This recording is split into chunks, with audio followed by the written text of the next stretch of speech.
favorite mode or favorite thing about NBA 2K21 so far? I love the new beach.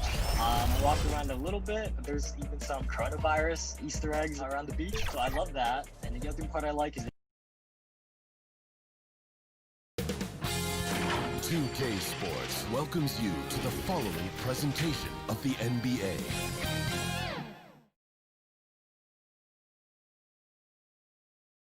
And getting mentally prepared to compete. You see the focus.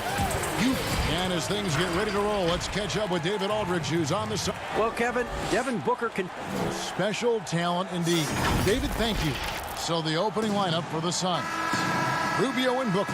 They're the backcourt. Oubre out there with Johnson. And it's Ayton in at the center position. And for Minnesota, they've got Karl Anthony Towns. Russell is out there with Malik Beasley.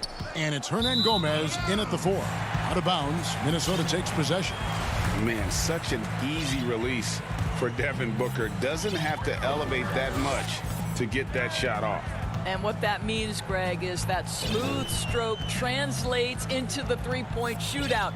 Booker with the all-time record, 28 points in a round. That leads to a victory in 2018 in that contest. That was special. Now here's Johnson. Here's Booker.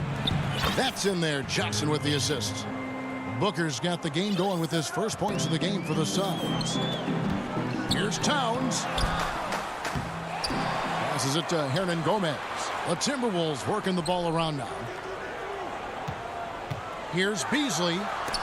And the rejection by Ayton. That's an encouraging sign for sure. Boy, when DeAndre Ayton is hustling and focused, he can send it back with the best of them. Now here's Johnson. For 3, Booker. It's rebounded by Towns. Here's a Kogi. And yes, it's good. Wow, they finally get it to go down on their 4th try. Johnson, the pass to Booker. Feeds to Rubio. Johnson outside. Three-pointer. And no good. And it's the Timberwolves taking it the other way. Here's a Kogi. Makes it off the glass. Kogi's got his second basket. Well, there's an aggressive mentality in play. Working close, find a way to score. Here's Rubio. Booker outside. Launches a 3. That one falls. His second basket of the game. He's now 2 for 3. Well, Ricky Rubio has defined point guard vision. He can see the floor so beautifully. Beasley with a clean look. And he can't answer back. The three-pointer offline. The Suns have gone 2 for 4 from the field so far today. And stolen by Russell. And here we go. Fast break. Towns has got it. And that'll be 2 free throws coming up. Officials on the call with the foul. That one on Ayton. Well, he's got moves and counter moves inside. Towns makes the defender pick his poison. And last season, Karl Anthony Towns shooting over 40% from three-point range with over 8 attempts a game. I mean, Greg, he is in the conversation, don't you think, for best three-point shooting center of all time? It's amazing, Kevin. His volume of threes is unprecedented for the center position. And it's not just standstill. Catch and shoot triples. He's hitting step backs. He could have that title when it's all said and done. Here's a Kogi. Cross contact on the shot, and now a three-point play chance as he'll head to the line. When Russell gets his teammates involved, it makes this entire team better, and it'll make him more effective at the point position. Here's what Minnesota's going with right now. Johnson, he's checked in for Hernan Gomez. And Jake Layman subbed in for Beasley. Phoenix also making some changes. Aaron Baines, he's checked in for DeAndre Ayton. Mikal Bridges comes in for Kelly Oubre. And it's Carter in for Ricky Rubio. Now here is Carter. And there's the pass to Booker. From outside, off the mark. And the great shooters know when they've got enough opening to go for the 3. I didn't think it was a bad choice on that possession. And not hard to see why they are giving up points on this run. Just too many good looks from in close. Carter, the pass to Baines. Looking to end the run. It's rebounded by Towns. Towns has got 6 rebounds now in the game. And Towns throws it down. Nice play, and you can see they're gathering momentum. You want to continue to build on this lead. Right now, still a little too close for comfort. And you can see their strategy coming in. They want to control the paint. They have used their size and their strength to get off any shot they want. They've dominated on the interior. To the paint, Towns with the steal. Fast break, Minnesota. Here's a Kogi. Rips down the breakaway slam. Wow, the long reach of Cat. When he grabs for the ball, it's over.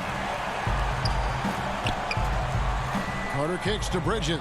And there's the 3-second call, this one on the defense. And he'll be shooting his first free throw of the game here.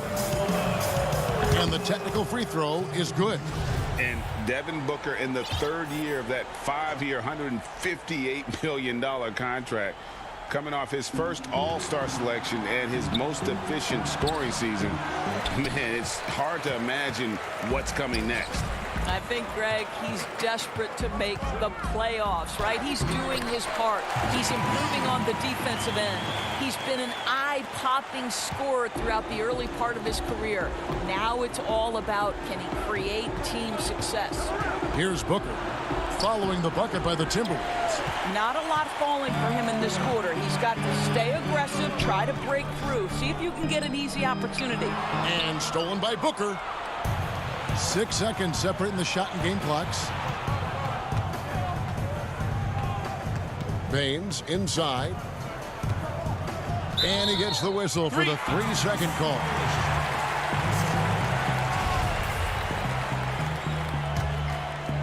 Now the Timberwolves with it. They're on a 19-4 run. To the inside. And again, Minnesota will turn it over. That looks like a lack of focus. You've got to question what he was trying to accomplish there. 12 seconds left here in the first quarter. Pass to Jerome. Back to Rubio. Here's Jerome. Doesn't go for him. And so it's Minnesota looking at a 13-point lead heading into the next quarter. They've excelled in the open.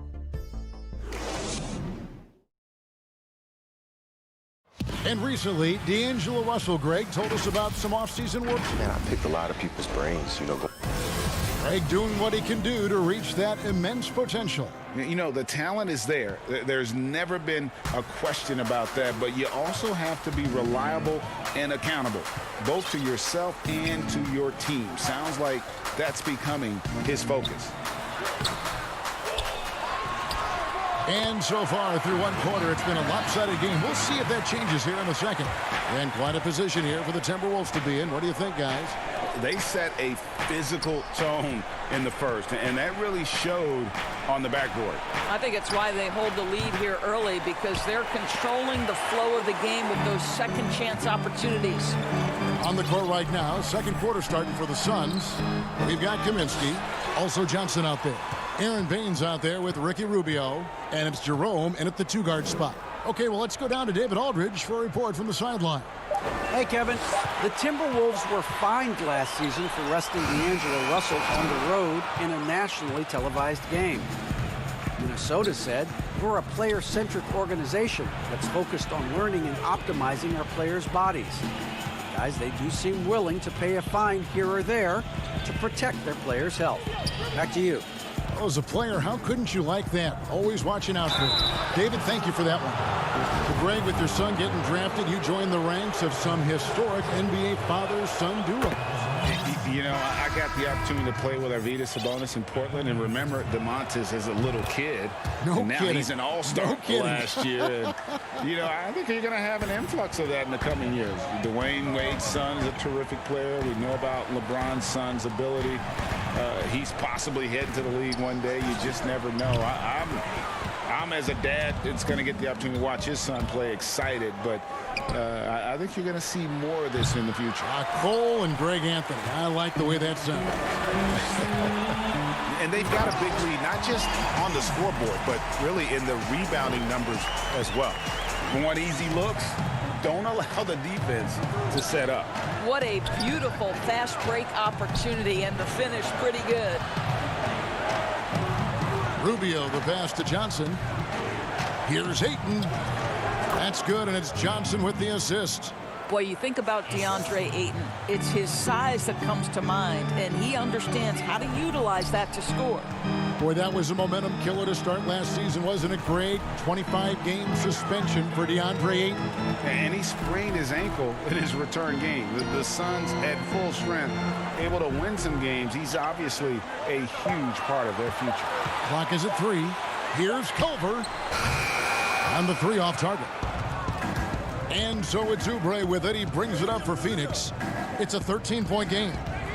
Here's Jerome. Reed with the rebound. Timberwolves have gone only 2 of 7 to the field since the second quarter got underway. Basket good. And the Timberwolves lead by 15. They are just killing them on the interior. Tipped away.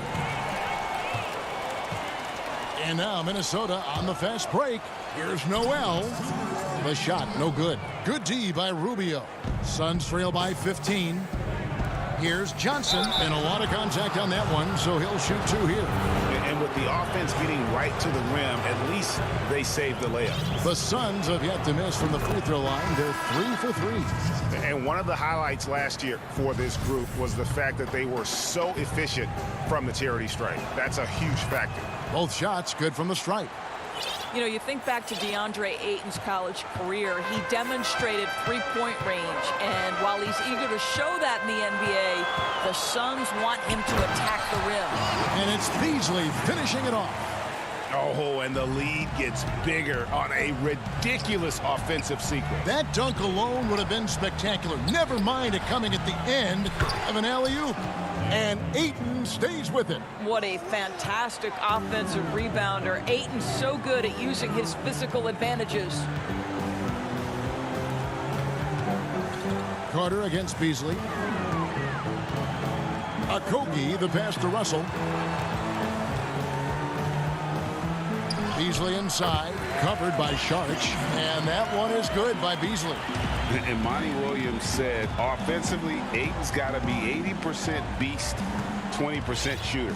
The reason they say that, Greg, is they want him to exploit the elite physical tools he brings to the game. If he can draw more fouls, he can get to the free throw line. And he's such a good shooter there, it only makes sense. There's 45 seconds left in the second quarter. And there's the defensive 3-second call. The Suns haven't yet missed a free throw. 5 for 5. And he shows the focus there, nails the technical. And Dario Saric, the homie, as he was known in Philly, a Croatian finesse forward for this team. You know what I love about Dario is here's a big man who can space the floor with his shooting. He can balance that with an ability to make plays off the dribble. He's a really sneaky cutter and a very opportunistic rebounder. I mean, this is a big man who will contribute in a lot of different areas. Pass to Okogie.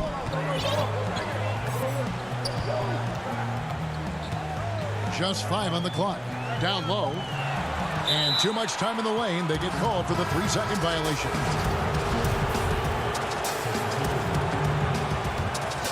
Suns trail by 10. Carter finds Bridges. Back to Carter. Now here's Booker.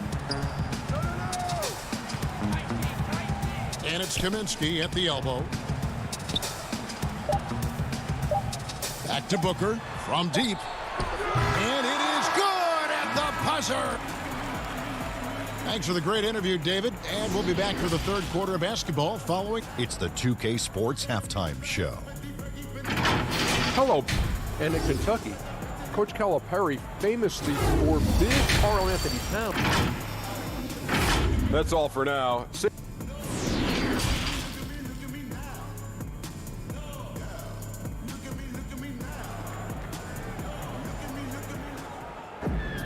And we've got third quarter of basketball for you. 2 quarters in the books.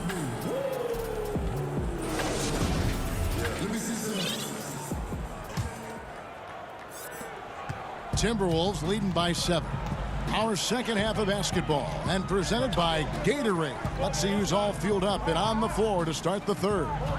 And so in the game for the Timberwolves, we've got Russell. Also Malik Beasley out there. And it's Hernan Gomez in at the power forward position. Johnson kicks to Oubre.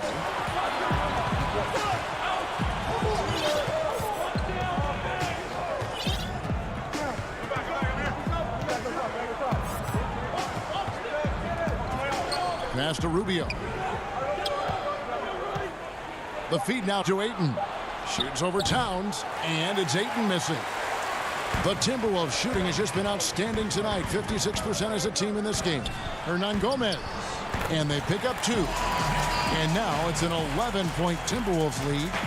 When you allow good scorers to get uncontested shots at the rim, no wonder you're losing. To me, this has simply stated been a complete lack of defensive attention and focus all night long. Terrific play call to give him a clean look at the rim. That's how you want to start the second half. Well, there is nothing better than catching a rhythm as early as possible. And boy, that's a terrific start right there. The drive by Booker, and the layup's good off the glass. Booker's got 11 points. Now, guys, what a terrific feel for the young Booker. Knows exactly how to take what the defense gives him.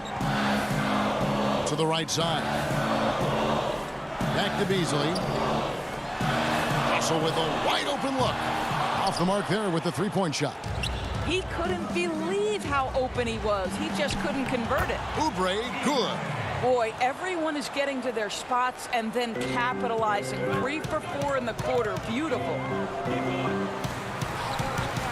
Nice ball movement by Minnesota. Beasley finds Russell. They get it back. It's stolen by Johnson. Here's Booker, and the rejection by Towns. Well, that play is so much about his reach and determination affecting the game defensively. Tries again. Hernan Gomez passes to Towns. And the dunk by Towns. Great game for him. Double-double now. 10 points and 13 rebounds. Oh, taking it to the rack with power. Hammering down the two-hand slam. Too long in the paint, and he's hit with a 3-second violation. You know, Greg, you probably know as well as anyone, what was it like going up against the Bulls in the 90s? You know, it's weird to say, but in a lot of ways, we were a lot like they were. Hall of Fame talent at the coach, a defensive-minded team, but the one difference was, you know, the Bulls had that guy that wore that number 22. I think I'd say that might have been the one difference. And standing 6'7", Jarrett Culver with great positional size at that combo guard position. You know what, Greg? He has drawn some parallels to Karis LeVert with his frame. And obviously similar styles, too. Both guys very fluid off the dribble. And the Suns making a change here. Jerome is checked in. A rebound by the Timberwolves. The biggest lead of the game, 15 points. Another rebound hauled in. They're hitting the glass with a lot of passion. And this is why coaches talk about playing with pace. The scoreboard tells it all. I think this is what we call, quote, running a team off the floor. They have been fantastic in transition. And then Culver with the dunk. Impressive physical ability from Jarrett Culver. Explodes off the floor and gets to the cup. Baines finds Sharnic. Baines inside. And the ball goes out of bounds. Last touch by Sharnic. That's a perfect example of why good hands are important in basketball. It just misread that pass completely. And the Suns making a change here. There's 1:17 left in the third. Johnson can't get it to go. And you don't want to give up that kind of look too often. Kaminsky kicks to Carter. Now the pass to Booker. Shoots it. And it's good off the back of the rim and in. 14 points for Devin Booker. These types of shots speak to the confidence of Devin Booker. Catch and shoot, no problem. Now, here's Culver. Defended by Bridges. And here's Culver. 5 points in the game. Here's Lehman. The Timberwolves again can't hit. All the time in the world to get that one off. The drive by Booker. That one good for 2. Booker's got 7 now in this quarter. All right, defensively now, you've got to find a way to slow this guy down because he's putting it to you. Johnson against Booker. Johnson, the pass to Layman. Fires the three. Bridges with the board. And even 3-on-3 break.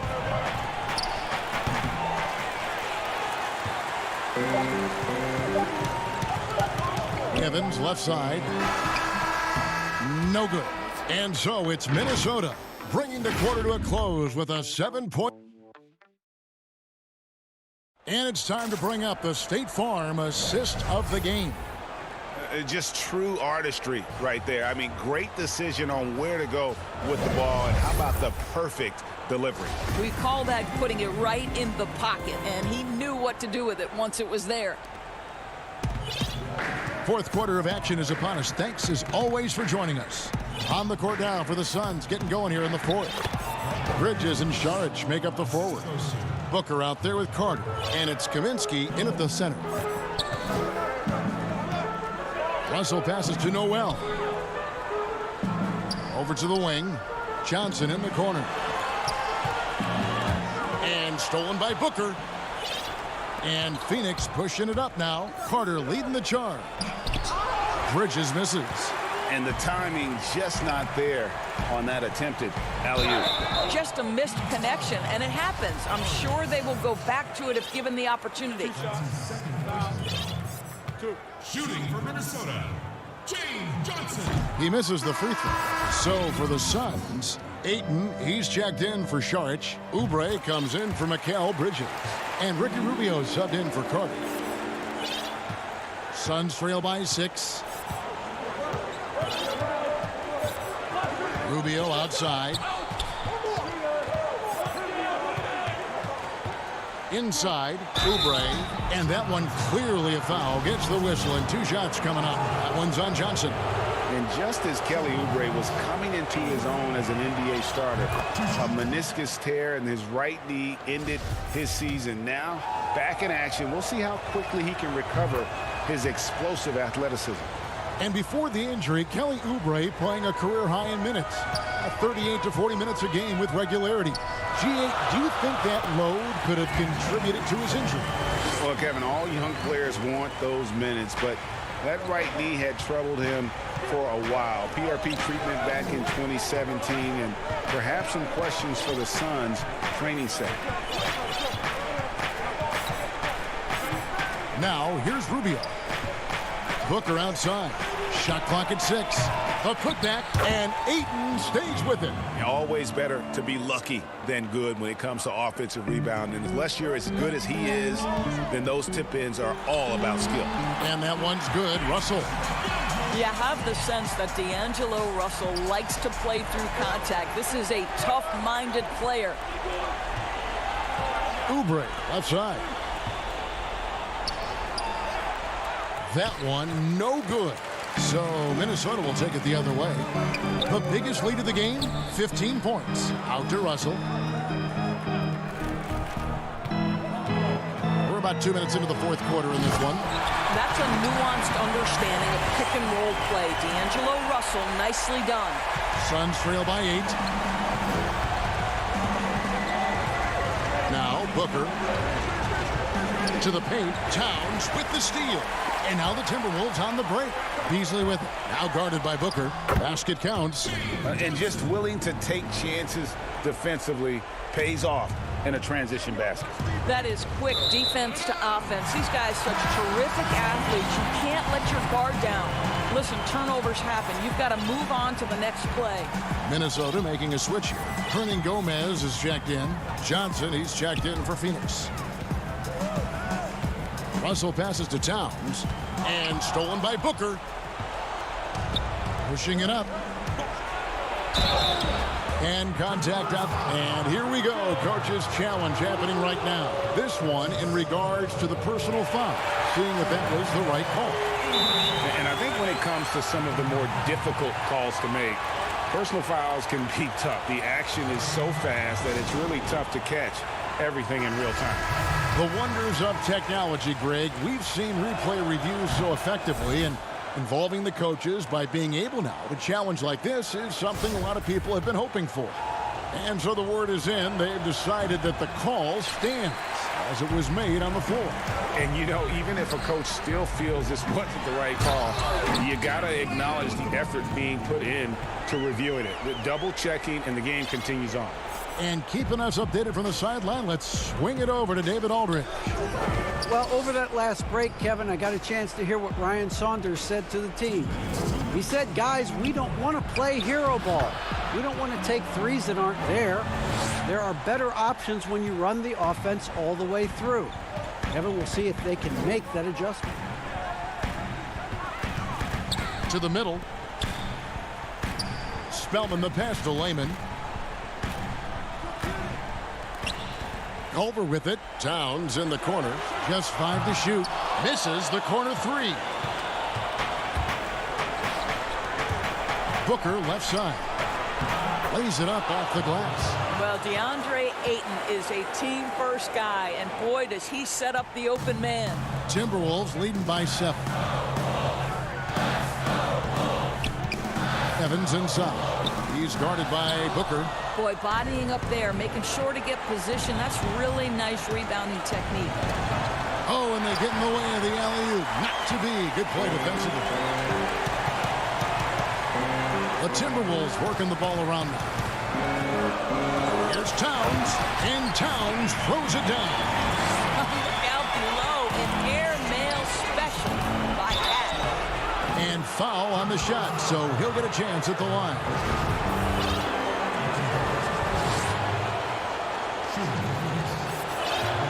So the first one drops, and that brings them within 8. Minnesota making a switch here. Reed's checked in. Both free throws good from Booker. Well, you love guys who are efficient, reliable free throw shooters. Devin Booker is not the guy you want to send to the free throw line. Here's Spellman. He's covered by Ayton. And it's Culver at the elbow. And then Culver with the dunk. Finishing strong. This is how you want to close things out. No question. They've got hot at exactly the right time. Clutch play on a team level. Well, there's an unpredictability to his offensive game. He is always keeping the defense off balance. There's 37 seconds left here in the fourth quarter. This has reached desperation time for him. I'll tell you, you need absolute perfection on every possession. That's what it's going to take here. Reed the pass to Spellman. Over in the corner. Here's Spellman, covered by Oubre. Spellman with the bucket. Really solid read from Jarrett Culver right there. This is a team-first guy who enjoys passing. Here's Rubio. And here's Booker from the arc. The shot misses.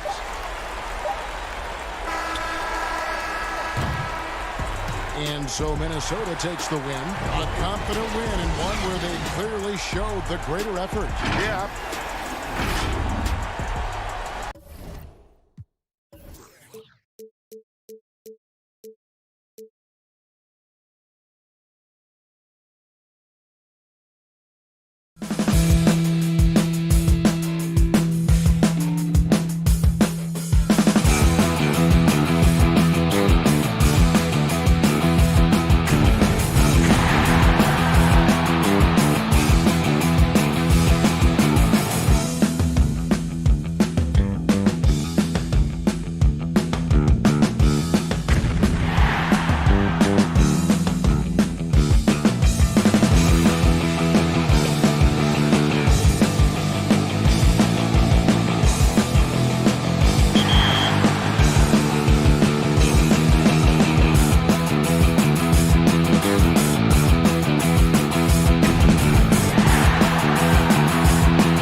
the shooting.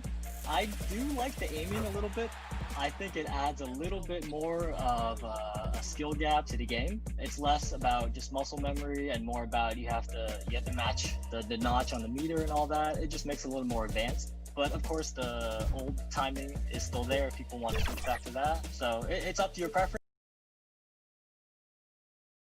A lot of sporty looks on the Phoenix players here in the...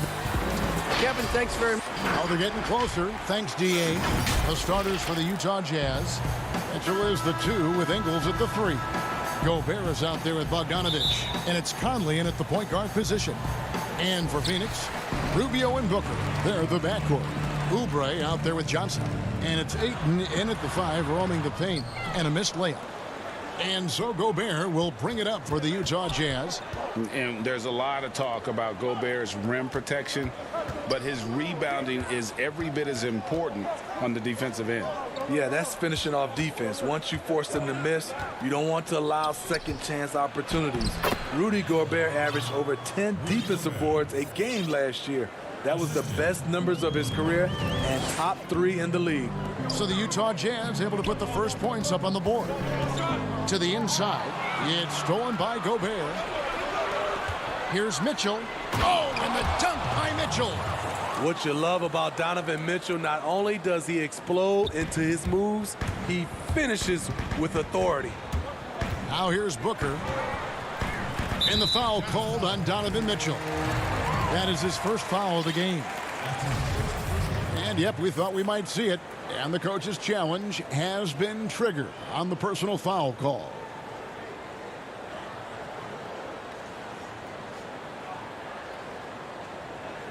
And this is the time now where the officials can review in closer detail what constituted the original personal foul. Getting a different angle can sometimes make it a lot easier to determine. Greg, indeed, and the one thing with replay review is that when you see the slow motion replay, you really get a new appreciation for just the immense speed at which these players are moving at. And how fast the action really is, and how hard it can be sometimes, you know, Greg, to make the right call. And so the word is in. They've decided that the call stands as it was made on the floor. And, you know, even if a coach still feels this wasn't the right call, you got to acknowledge the effort being put in to reviewing it. The double checking, and the game continues on. Here's Oubre following the basket by Donovan Mitchell.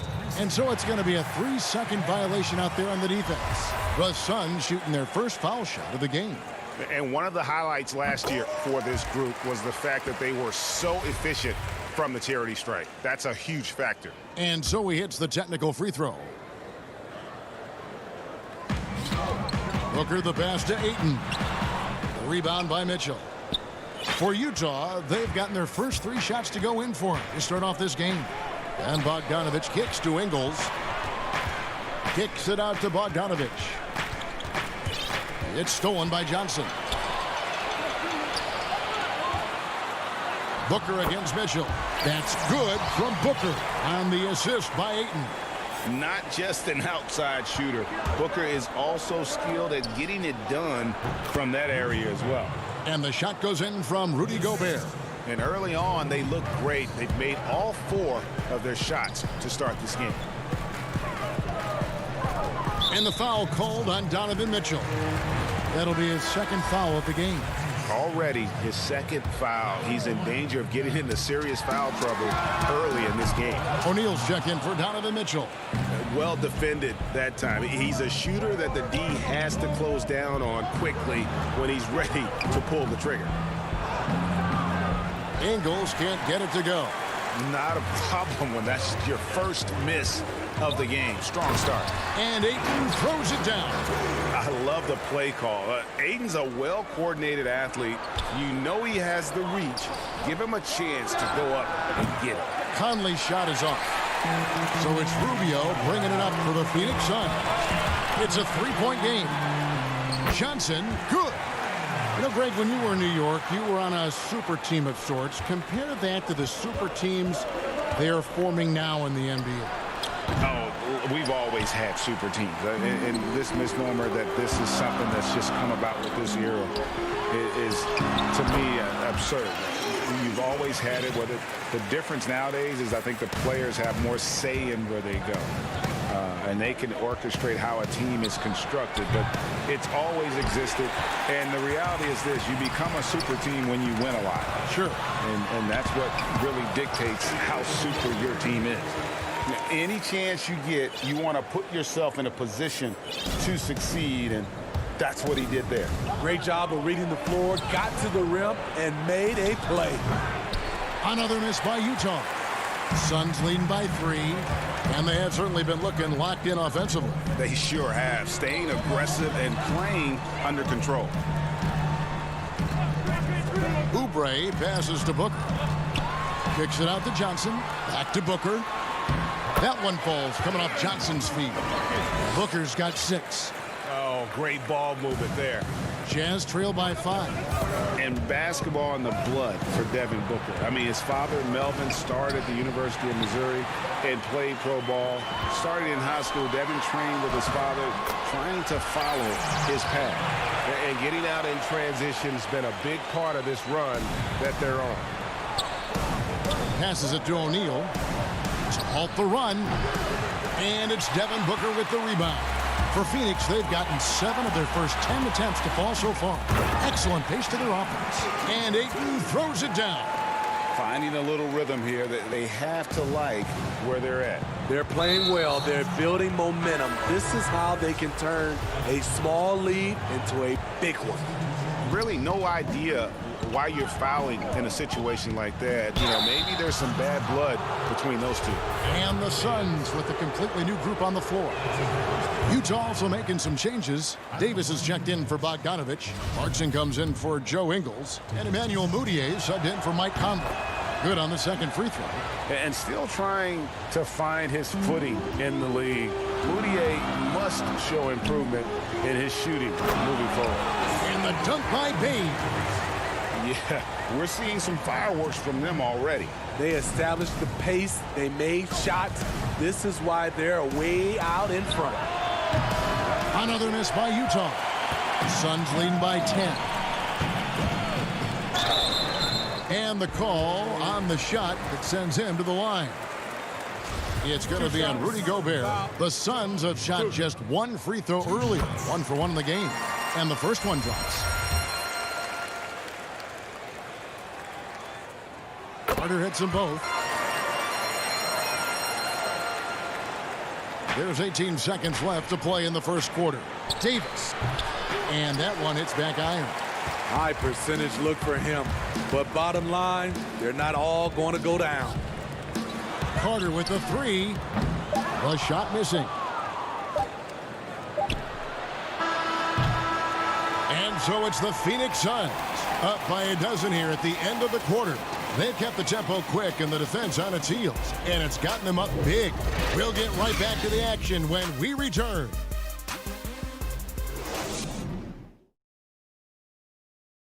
And always interesting to hear from Donovan Mitchell, who recently spoke about the team's progress. Everybody had their reputations of what we... And you know, Greg, Mitchell's going to be right in the middle of it, leading the way. And on top of everything else he does, he's elite at getting his own shot. We've seen him carry this team offensively at times. Boy, he is special. And glad to have you with us, folks. Second quarter of basketball. This game has not exactly been neck and neck, but plenty of time left in this one. And for the Suns, this has been the game they wanted to have. Well, you have to love what they've done offensively after that first period.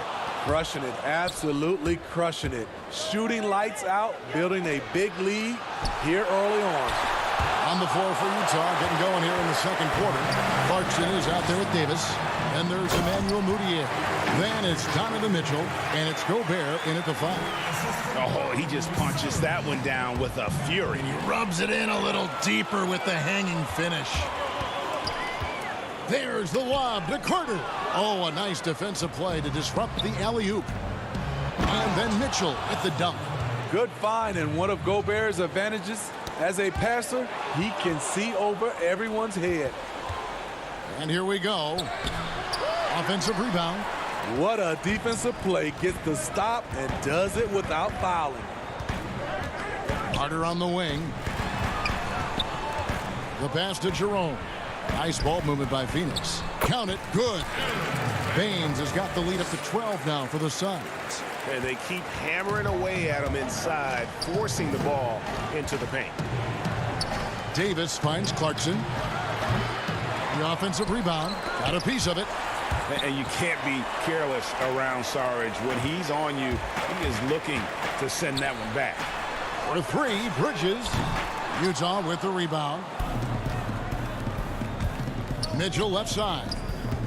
Pass to Clarkson. Right side, Davis. Plenty of space. The shot will not fall. It can be a little disheartening when you do everything right and come away with nothing. And count it. The shot is good. He'll go to the free throw line. This is who you want leading that play. A sure passer with great awareness. And the Jazz with some changes. Bogdanovich is checked in for Gobert. Joe Ingles comes in for Clarkson. And Mike Conley subbed in for Moutier. Now here's Bogdanovich. Still getting warmed up offensively. No scoring yet from him. And entering the league as a complimentary scorer, Bogdanovich put up 20 points a game last year. That was a career high in the fourth straight year that he improved his scoring average. In another area where Bogdanovich is helping the offense, Greg is doing a better job of creating for others. I mean, he still has that shoot-first mentality, but now if he doesn't have a clean look, he's much more willing to make the extra pass, and that makes him just that much more valuable to this team. Ayton, he's checked in for Aaron Baines. And so Ayton will bring it up for the Suns. 17-point lead, their biggest. Now let's go to the sideline and catch up with our Hall of Famer, David Aldridge. Kevin, thanks. For the Utah Jazz last season, there was a lot of fallout from the COVID crisis. But Rudy Gobert was able to patch up things with his teammates, and specifically guard Donovan Mitchell, after Gobert realized his mistake. For a team with so much maturity and potential to win, it was good to see them finally be able to turn the page. Guys? Good to see things back on track. Thanks, David. And Booker kicks to Oubre. The three. Kaminsky. Ayton trying to break free. Controls the rebound and puts it back up and in. Every time they get scored on during this run, it's come from inside the paint. And here's Conley outside. Rubio with the rebound. They have been board dominant in this game. That's definitely been a factor in cracking this huge lead. Excellent setup. Rubio scopes out the weakness in the defense, then exploits it. Now here's Conley. He's gotten some minutes, but nothing on the board yet. And the rejection by Ayton. And there's the foul. It'll go on Joe Ingles. That is his first foul of the game. Suns leading by 23. Inside.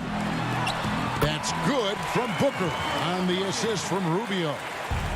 Rubio's got 3 assists now in this one. O'Neal passes to Mitchell. Ingles gets that one to drop. First one of the game after 4 straight misses. That time, a lot of young guys would have jacked up a shot. Patience. Man flashes open. Mitchell delivers the basketball on time. Now, here's Rubio. Pass to Booker from outside the arc. It falls for his 7th bucket of the contest. He's 7 for 9. So reliable. They've really leaned on him at the offensive end. Ingles kicks to Conley. From deep. Goes back up. Goes up again. It's hauled in by the Suns. Ayton's got his 4th rebound in this one. Off the mark once again. Terrible quarter for him thus far. This is his first free throw of the game. Free throw good, Booker. No wasted trips at all. They're taking care of business at the line. So for the Suns, Johnson comes in for DeAndre Ayton. And it's Bridges in for Kelly Oubre. Bradley's checked in for the Jazz. An accurate shooter from all areas of the floor. Booker has the confidence needed to dominate on offense. And you could tell he thought that triple was going to fall. They've been looking out of sync offensively. Yeah, their offense has ground to a standstill. Just a solid performance on the interior. The rebounding has been off the charts. I love that they're continuing to attack despite being up big. I'm impressed with their intensity tonight. They've came in focused, and they've executed. Good on the three-point shot. Conley's got his first bucket of the game, and he's on the board for 3. So often the catalyst. This time, Conley is on the finishing end off the catch. So much of rebound is about positioning, effort, no lack of it right there. And all right, thank you, David. And folks, don't go away after the break. We'll see you right back here. And now, the 2K Sports Halftime Show. Hey, and welcome back to the NBA on 2K Sports. Ernie Johnson here. If your name is Shaquille O'Neal, raise your hand, please. Devin Booker had it going on in the first quarter. He ended up with 19 points.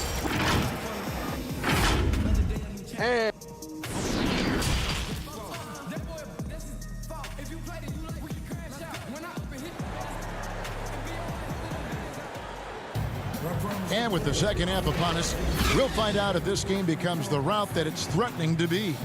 You know, guys, Devin Booker has been exceptional here. His play so far is what fans love about him. He has gone right at the defense time and time again. And not standing around, not settling for perimeter shots. He's looking to attack.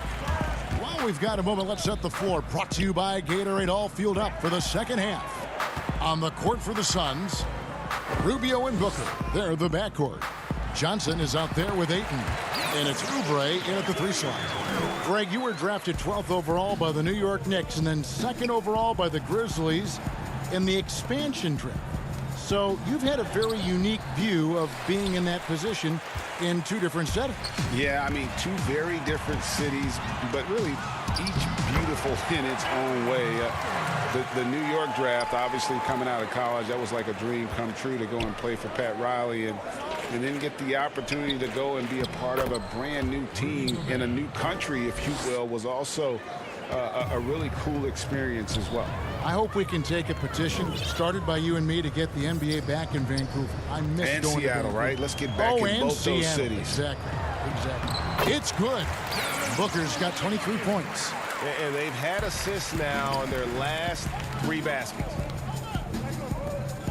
Gobert dishes to Mitchell. Nice ball movement by Utah. That one is good. He's only missed 1 shot of his 6 taken on the floor. Just a positive force right now for these guys. And though his team has fallen a bit short, it's not because of him. Now, here's Rubio. Passes it to Oubre. Booker with no one around. Again, the miss by Booker. And, you know, he's a threat from deep, no doubt about it, but it just has not been there for him tonight. You might want to change your game plan a little bit offensively. Conley against Johnson. Out to Conley. To the paint. It's Bogdanovich on the wing. Just 4 to shoot. For the 3. Rubio with the rebound. Rubio's got 5 rebounds tonight. Here's Ayton. That's good. It's Rubio with the assist. Rubio's got his 8th assist in the game. Firing on all cylinders here in the third. Only 1 miss in 5 attempts.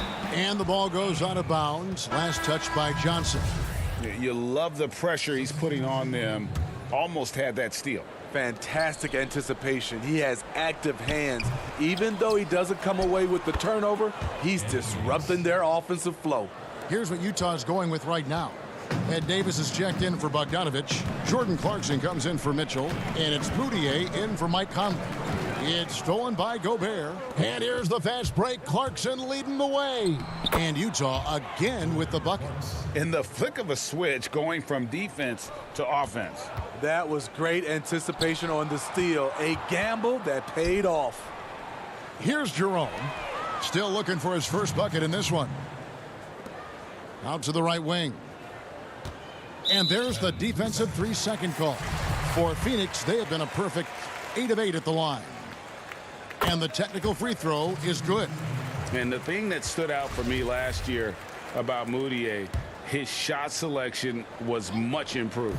It was, GA. A career high from the field. He was solid also from 3. Still, he needs to clean up that turnover category. But we have to remember, he is still very young despite how long we've been talking about him. On the sideline, let's catch up with Hall of Famer David Aldridge. Hey, Kevin. Well, Mike Conley is a 3-time Sportsmanship Award winner. He's also won the Teammate Award. And he's never been assessed a technical foul at any level of basketball. Now, some ask if going easy on the refs costs him calls down the road, but Coach Quinn Snyder said it's hard to imagine that handling yourself with poise and respect can ever be a negative. Guys? Well said. Thanks, David. Here's Jerome. Rudy Gobert picking up that last basket. You got to keep your head on a swivel when you go up against Rudy Gobert. And it's slammed in by Davis. One of the cases where height fails to tell you the whole story. Phoenix has gone 1 of 3 from downtown since halftime. Carter outside. Down low. It's stolen by Gobert. And the Jazz pushing it up now for the finish. And slam dunk by Gobert. Look at the big man Gobert sprint down the court, looking determined to beat everyone to the bucket. 40 seconds left in the third quarter. Now, here's Bridges. Inside. Jerome, good. And Matador defense, that's one of the easiest shots he is ever going to see. And this is what happens when you start to break your opponent's spirit. The resistance is no longer there. The Jazz shooting their 3rd and 4th free throw attempts of the game. That's good from O'Neal. Frank Kaminsky, he's checked in for Aaron Baines. Bogdanovich, he's checked in for the Jazz. O'Neal hits them both. Suns leading by 23. 2 seconds separating the shot clock and game clock. To the inside. Here's Kaminsky. A rebound by the Jazz. Gobert's got 9 rebounds in the game. Getting it done. And Bogdanovich throws it down. Yeah, the length and height of Bogdanovich is impressive. Outstanding at slamming it down there when he got the chance. Now O'Neal gets it off. And so it's Phoenix with a 21-point lead to end the quarter. They've been playing some... And a moment now as we take a look at our State Farm assists of the game. And how about the big fella here showing us he's got some point guard skill here with the tremendous setup. Let me tell you, when you can run offense through your bigs, you give the defense just another thing it has to try and take away. And there may not be a lot of drama down the stretch as we head into the fourth quarter, but stranger things have happened. Taking a look at the Jazz. Bogdanovich out there with Gobert. Then it's O'Neal. Then it's Donovan Mitchell. And it's Clarkson in at the 2. If you're the defense, not much you can do. Donovan Mitchell had his mind made up. Bad intentions. Phoenix leading by 22. To the middle. It's stolen by Gobert. And here again, the Jazz in transition. Up the court they go. Up again. Great positioning on the putback. What hustle on the glass. Bogdanovich doesn't give up. Have to appreciate the effort. Here's Booker. Got it. Good job in the low post. Booker's got 9 points now in just the second half. Well, this is what you're trying to do. Put the game away. And he's doing it by getting to his spots and making big shots. Man, he's been on point, not forcing things, getting the most of his looks within the flow. And foul on the shot. He'll shoot 2 at the free throw line.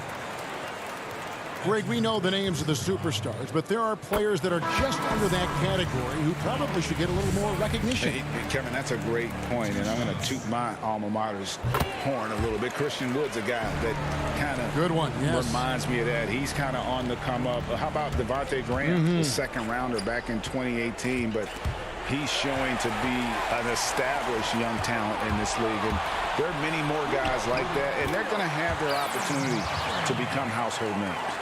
These are big buckets. He's been instrumental in helping them try to close out this game. And defensively, they are on their heels every time the ball comes inside.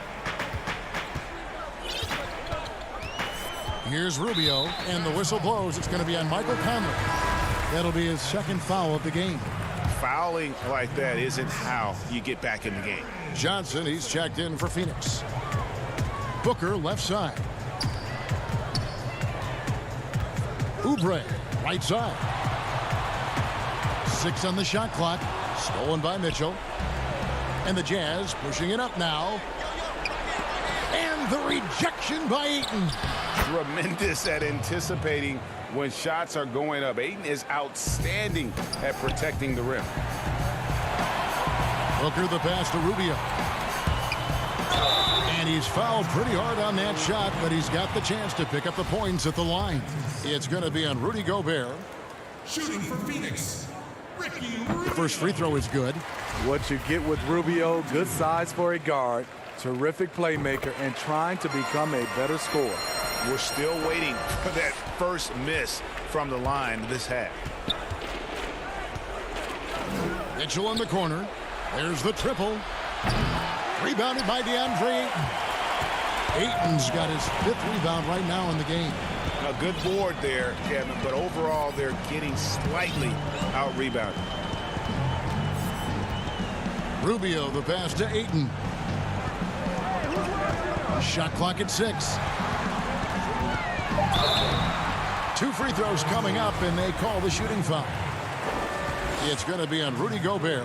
Oh, that's not a great foul. For Rubio's career, shoots well over 80% from the line. Taking 2 shots. He doesn't get the second one. And so it's Bogdanovich who brings up the ball for the Jam. It's deflected. Booker left side. And he drops in the layup off the glass. Booker's got 32 points in the game.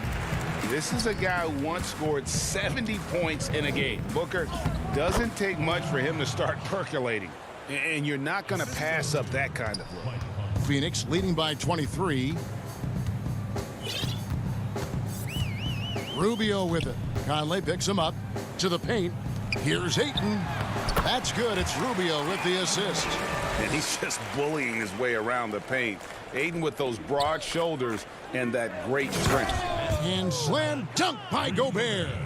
And the one-hand slam just looks so pretty when it's in his hand and he's the one doing the slam. Agreed. He is smooth as silk, even on a power finish. Booker outside. That 3 off the mark.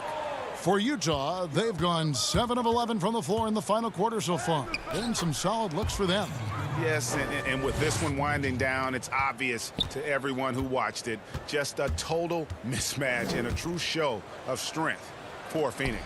You don't see this kind of a blowout often, but tonight this is a quality win across the board to deliver out this kind of punishment. They definitely never changed the approach. They just kept after it and showed they were clearly the better team in just about every single category. The one player that really stands out, of course, in this one, it was a dazzling game for Devin Booker. High-level shot making, what we got a chance to witness. He responded to good defense with better offense time and time again. So Utah ends up going with the new group. The defense late to react. A beautiful play we just saw. The pass to Okobo. From deep three-point range. No good that time. 3-on-3. Here's Moutier. And the basket is good, and he's got a chance here for one more at the line. And you gotta like that they found something positive here, something that maybe carry overs into the next game. They put together some great possessions here at the end. It's a shame they could have used this run much earlier. Bridges, he's checked in for Phoenix. And this is a guy who gets it done with instincts and skill. Niang is starting to carve out a nice niche for himself. And to add to that, you look at the last 2 years, he's pretty much doubled his playing time. Maybe not the biggest and most athletic guy, but George Niang typically makes the right basketball play. There's always room for someone like that on your team. Playing with high energy, outworking the defense up the floor. And I just love it when the fast break results in a high percentage look. Not always the case these days. swiped it away. Inside. Pass to Okobo. Three-pointer. So it's the Suns winning easily here. It was a tale of two teams tonight. One that was in total control, operating flawlessly, and the other just searching for answers that they could never find. I mean, the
it's up to your preference. I gave shot aiming a try, and it's worked out well for me. When you look at all the feedback from Reddit and some of the ideas, what's one of the coolest things you've seen in terms of like ideas for the future? There was a suggestion to have a historical My League where you can start in any year in history with all the legends back then.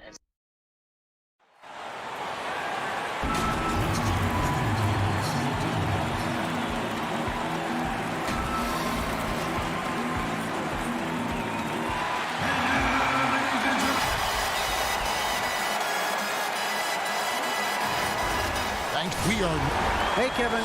He sure does. Fantastic, David. Thank you. And checking out Minnesota's opening lineup. Beasley is out there with D'Angelo Russell. Then there's Towns, and it's Okogie in at the small forward position. And for the Jazz, Mitchell is the 2 with Ingles at the 3. Gobert is out there with Bogdanovich, and it's Conley in at the point. And Towns gets it to go. Couple terrific centers in tonight's matchup here. Greg, great pivots, but center matchups are far from traditional, it seems like, these days.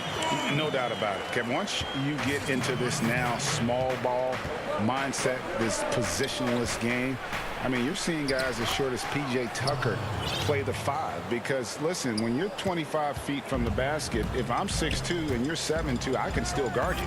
So because of the spacing now, it allows you the luxury to play smaller. Outstanding execution. Good job working the ball inside. Bogdanovich finds Mitchell. Kept alive with the second effort. Bogdanovich passes to Gobert. Kicks it out to Mitchell. Second shot opportunity. And Gobert with the lay-in. He knows his job. Gobert is there to own the glass and cash in on as many second chance opportunities as he can. Now here's Towns. Nice ball movement by Minnesota. Beasley outside. A three-pointer off the mark. Jazz have gone 3 of 4 from the field to start out the game. Mitchell kicks to Conley. Back to Mitchell. A shot, no good. The Timberwolves go the other way with it. Here's Okogie. And he uses both hands to jam it in. Boy, that's a great job by Okogie to get out in front and finish off the break.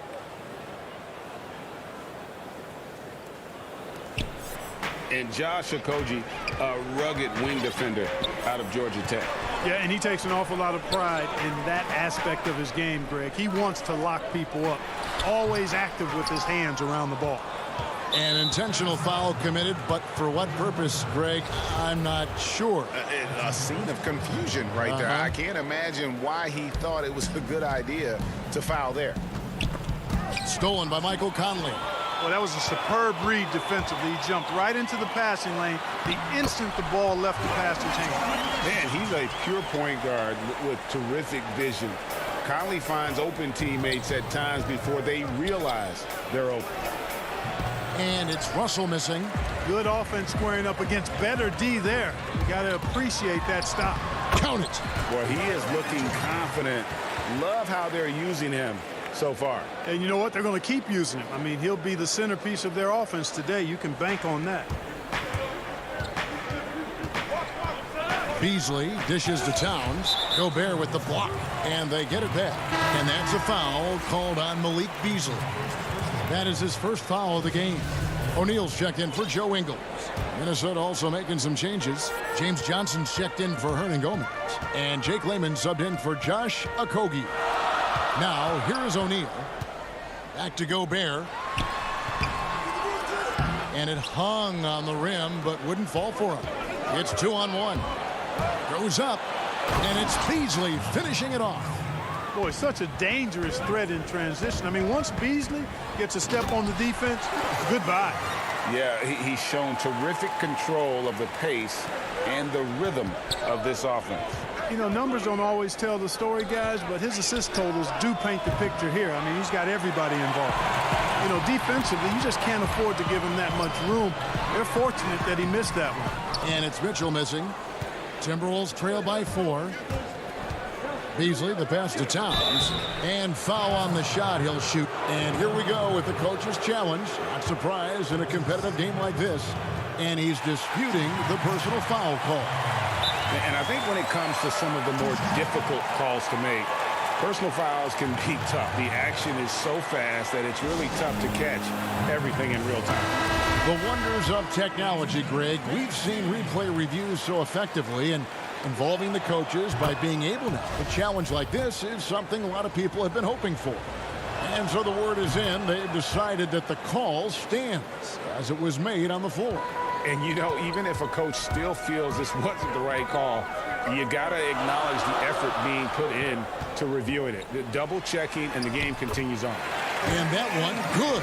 Yeah, the chemistry has been terrific. Really impressed with their offensive execution. You know, the defense has really been kept off balance because of the outstanding passes. 4 straight field goals have been made off an assist. Here's O'Neal. He can't get that one. Towns with the defensive effort. Here's Johnson, and then Johnson with the jam. You know, no time wasted getting that ball up the floor for the uncontested finish. Davis kicks to O'Neal. Uncovered. It's rebounded by Towns. Towns has got 4 rebounds now tonight. Here's Culver. Can't tie it up as that one's no good. Oh, that's terrific defense there. That's how you protect the rim. Finishes the break with a slam. Elevating like a rocket booster, Clarkson likes to get into the paint and finish at the rim. We've got 33 seconds left in the first quarter. Right side Towns, and the dunk by Towns. Oh, Kev, he put some anger behind that one. You're telling me. Treated the rim like it stole something from it. Now here is Davis. Back to Clarkson. The pass to O'Neal, and here is Davis. And he gets the whistle.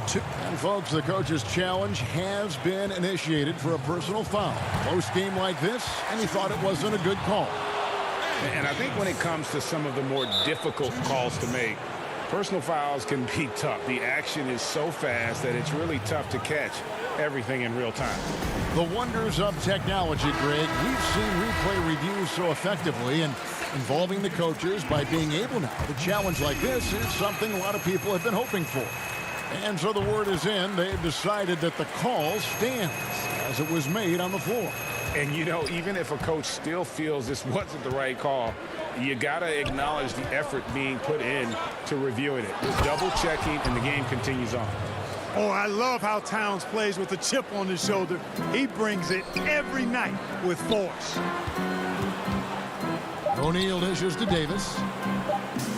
Banked in off the glass. Davis has got 6. I mean, the number of points they've scored in the paint already here is eye-opening. Offense, the order of the day as the first quarter comes to a close. Jazz lead by 4. And don't go away. We'll be back with the action for the start of the second quarter in just a moment.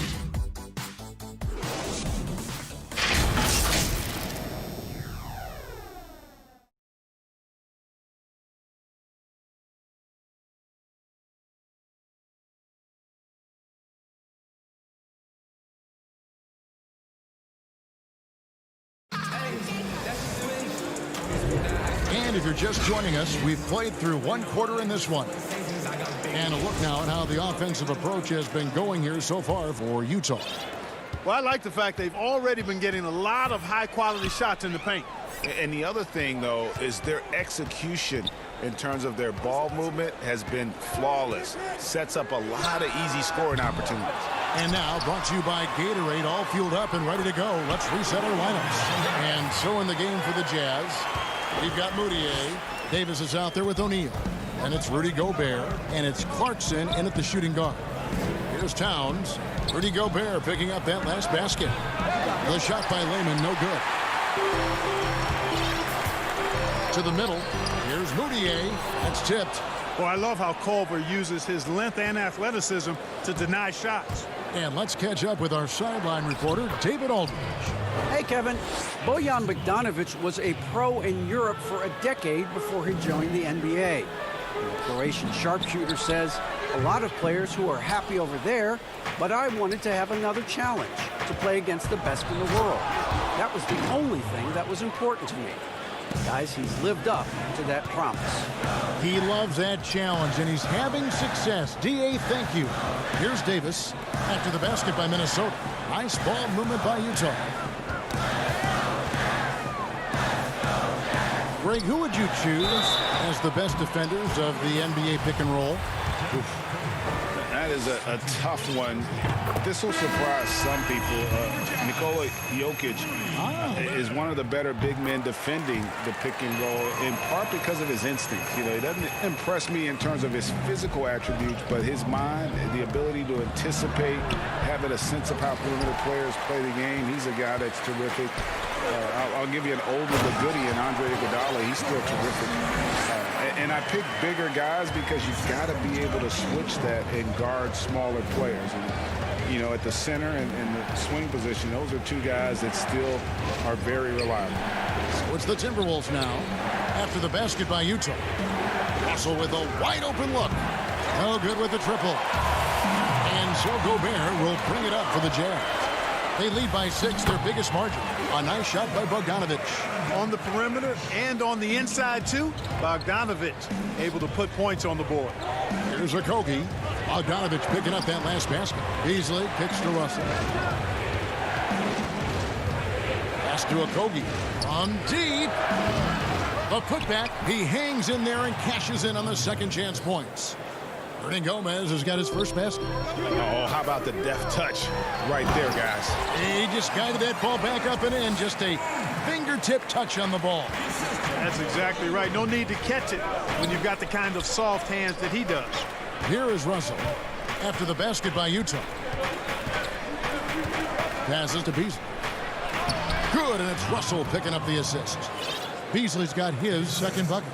Yeah, you look at Russell, and one of the things I like most about his game is this guy has great vision and passing ability. You know, I tell you what, he earned his money on that foul. Yeah, if you're going to foul, then make sure that you don't give a chance for the and one. He's gone 2 for 2 at the line so far. The Timberwolves making a switch here. Johnson's checked in. Yeah, nice job of drawing the contact and creating opportunities at the line. My kind of hoop. Straight ahead, playing downhill, and physical. And for a power forward, he can sure get up. I mean, because of that leaping ability, it kind of offsets his height disadvantage. Well, you look at Mike Conley. He's been around a long time, folks, double-digit years. Does a little bit of everything out there, and outstanding, not only in the locker room, but also in the community, too. Just 5-star in every way. Timberwolves trail by 7. Pass to Okogie. Outside, Russell. Beasley with a clean look. No good on the 3. Jazz have gone 4 of 7 from the field in this second quarter so far. Mitchell, nice 4 for 7 from the floor with that shot.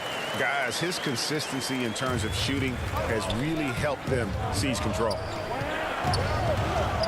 Russell from long range. The three-pointer is right on target. Russell's got himself on the board with 3 there. And they may be leaning a little too heavily on the three-pointer when there are better looks to be had inside. Yeah, and it's one thing when your shots are falling from the perimeter, but when you go cold and things aren't going as well, you've got to get that thing inside. Mix it up a little bit. Davis is checked in for the Jazz. Culver's checked in for Minnesota. Knocked away. Ingles in the corner. Here's the break. Here's Russell. An easy 2 points on the layup. And now just a 4-point Utah lead. Boy, quick reacting that time helps Okogie come up with the steal, sparking a successful fast break.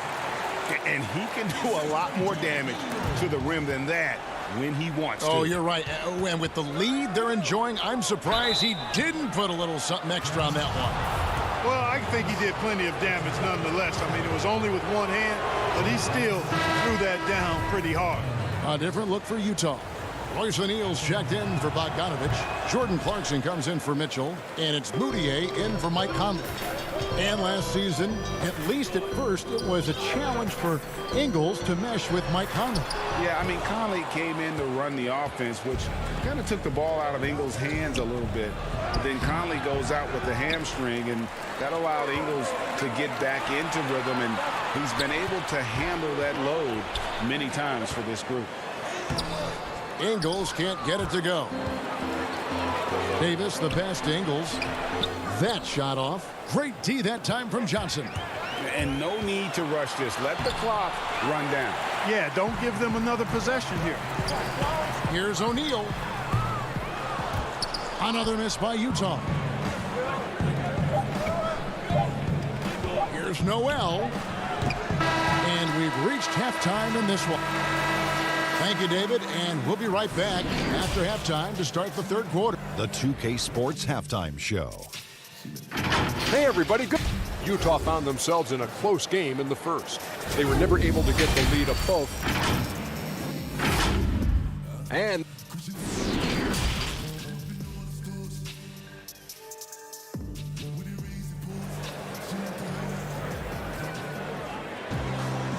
after a fairly even first couple of quarters, the second half could turn out to be a great one as both teams try to gain an edge.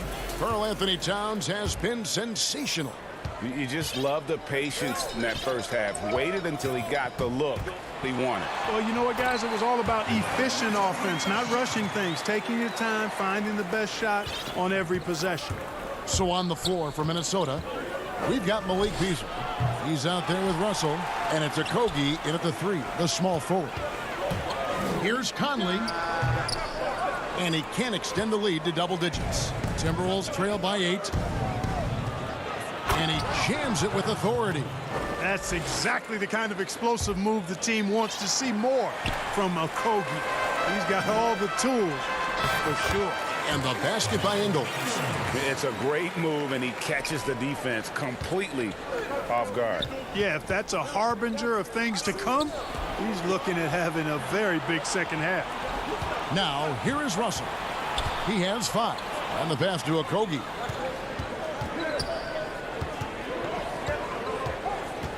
Knocked loose. 5 on the clock to the inside. Towns kicks to Hernan Gomez. No good from outside. Jazz leading by 8. Here's Mitchell. It's rebounded by Towns. Well, he's much better than that. Really no excuse for missing that lay-in. And there's the whistle, called a clear path foul there. Yep. And he'll shoot 2 at the line. For Minnesota, they have gone 2 of 4 at the free throw line. Greg, we see defenses continually adjusting. Analytics favoring threes and dunks. Which teams do you think are toughest to score on at the rim?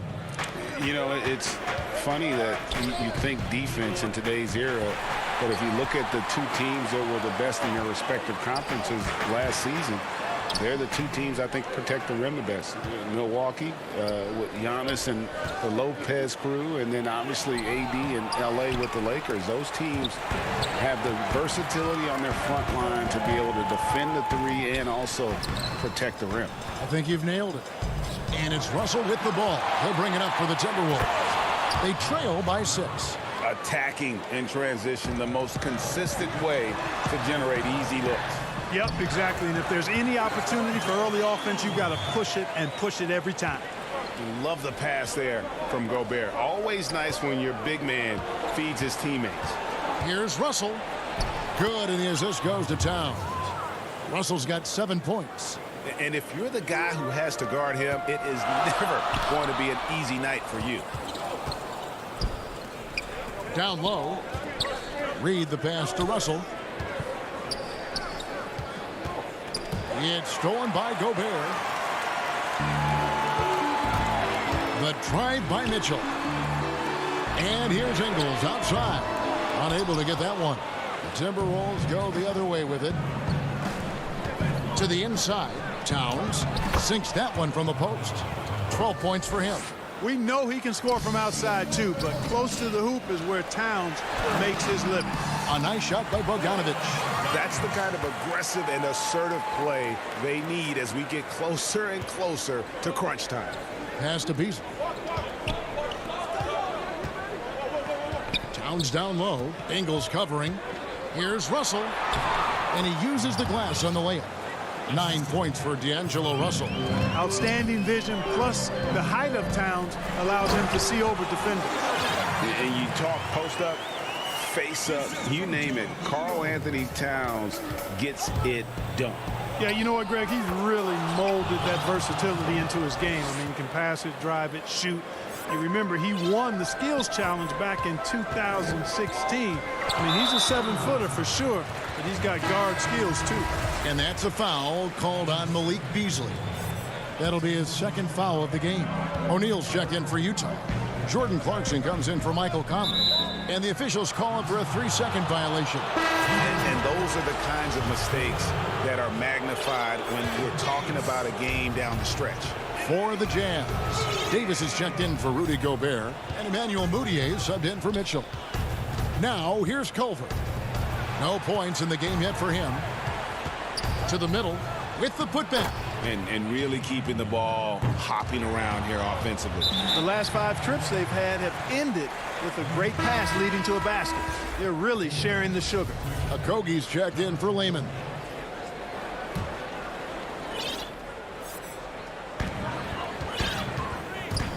Now here's Mudiay. He's guarded closely. And it's out of bounds. The Jazz able to retain possession here. Juan Hernangomez, he's checked in for Minnesota. 55 seconds left here in the third quarter. Kicks it out to Bogdanovich. Back to O'Neal. It's hauled in by Noel. And they haven't been able to turn it into a big lead, but their rebounding advantage is starting to add up. Yeah, still close, but with their tough play on the boards, we're certainly seeing the effort. Yeah, not sure what that was about. I mean, talk about a brain cramp. Yeah, yeah, completely a brain fade. I don't know where that came from. Just lost sense of time and the situation. Bradley's checked in for Ed Davis. Towns, the pass to Johnson. 4 on the clock for the lead. Utah with the rebound. And now Utah, fast break. Mudiay, no good. Passes it to Hernangomez. A miss that time. Would have put him up. In transition, here come the Jazz. He can't hit that time. And so after 3 quarters of play and some great offensive output, this one is tied. And how about a look at today's State Farm assist of the game? And he sliced the D wide open with this feed. They had no chance to prevent that basket. Yeah, that's just a brilliant read of the defense. I mean, it was also excellent anticipation of the movement of his teammates before the pass. Just great harmony on all sides. Well, this has been a great contest so far, and I imagine the fourth quarter could have even more action in store for us. We've got Bojan Bogdanović. Donovan Mitchell is out there with Clarkson. Then it's O'Neal, and it's Gobert in at the center position. That's the group right now for Utah. The defense not putting up any fight on the inside. They've allowed 10 straight points in the paint. That's not the kind of streak you want to be part of defensively. Tighten it up, fellas. Right through the contact. Gobert's added so much strength since being drafted back in 2013. It's helped all facets of his game. And every miss finds its way to his hands. Well, what an impressive performance. Tell you what, those are crazy numbers, guys. I mean, believe me, I was a good rebounder in my day. It is not easy to corral that many boards in one night. That one falls. Clarkson's got the game tied up here for Utah. And this is the advantage Clarkson has. I mean, he's a big combo guard and can convert through contact. Culver passes to Okogie. And here is Hernangomez. He kicks it to Culver. Pass to Okogie. Towns wide open. And it's off from three-point range. And so Gobert will bring it up for Utah. Culver with the steal. And now Minnesota on the fast break. Culver's got the ball. And the basket by Johnson. And a breakdown here, guys. The hustle stats for Minnesota. The activity level defensively, I've really been impressed with. They've been in attack mode on the defensive end. They've been firing on all cylinders in the transition game, too. I mean, they've really run the break well. And Towns gets it to go. And they're beginning to just flat out fall apart defensively right now, especially on the interior. Yeah, and that's 4 straight field goals now they've allowed from point-blank range. Can't happen. Okogie misses. Clarkson with the ball. Now guarded by Towns. Mitchell's shot is good. Maybe not a natural-born distributor, but Clarkson working to keep his teammates involved. The Timberwolves have gotten 4 of their 6 shots to fall so far here in the fourth. A pretty nice efficiency there. And now Utah, fast break. And it's Mitchell with the jam. Gotta take care of the ball. They'll punish you if you're that careless. That's right, and that's severe punishment right there. Exactly. I mean, when you're running neck to neck, those kinds of mistakes tip the scales. And now we present our New Balance Player of the Game, Karl Anthony Towns. Yeah, and his percentage from the field tonight, just amazing. He hadn't just been gunning. He's been picking his spots, and you need that kind of patience and discipline to shoot as well as he had. Let's go now to the sideline and catch up with David Aldridge. Hey, Kevin, I was able to listen in on what Ryan Saunders told his team. He said, this is what we play for, fellas. Let's knock them on their heels right out of the timeout. Show them how much you want it. Go get it. He really is fired up about this game. Gobert dishes to Ingles. There's the steal. And now the Timberwolves on the break. Shooting foul as the whistle blows. He'll shoot 2 free throws.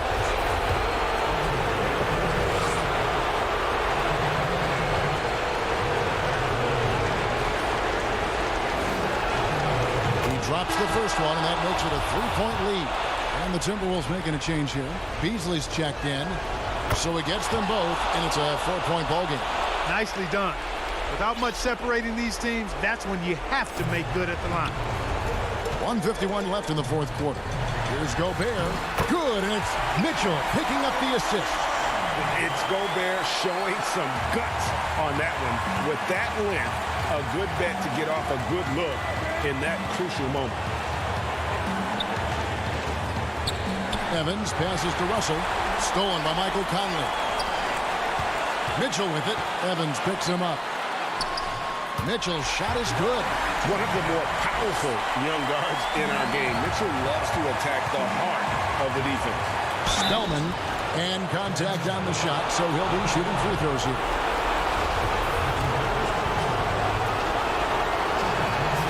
Good on the first, and that gives them the lead. And he hits both free throws here. So now it's a 2-point ball game. And that's big there. Once he got the opportunity to get to the line and take the lead, you have got to convert. And the shot goes down. Gobert has got 6 points in the quarter. Big night for Gobert. This team has become more and more comfortable leaning on his offense. Now, here is Russell. Hernan Gomez in the corner. Rudy Gobert with the rebound. And the foul is called. He intentionally grabbed him there for some reason. I don't know. Kevin, again, all I can think of is that he's trying to slow the game down a little bit. Right. That's a stretch, though. Definitely a strange move on his part. Here's what Minnesota's going with right now. Towns, he's checked in for Amari Spellman. And Layman subbed in for Juan Hernan Gomez. Nice recognition by Towns there. I mean, catches the defender out of position and sails the foul call. All right, we'll take a look now at how the points have been generated so far. A scoring breakdown for the Utah Jazz. They keep piling up the assists, and they haven't cooled off at all. You know, they're taking care of business in the paint, too. Those are valuable points they've been getting down low. Here's Beasley. And the call on the shot that sends him to the line. You know, when Beasley stays within himself, I think he's really an effective player. And we know he's skilled on offense. And so both free throws are good. And it's a 2-point ball game. Here's Mitchell.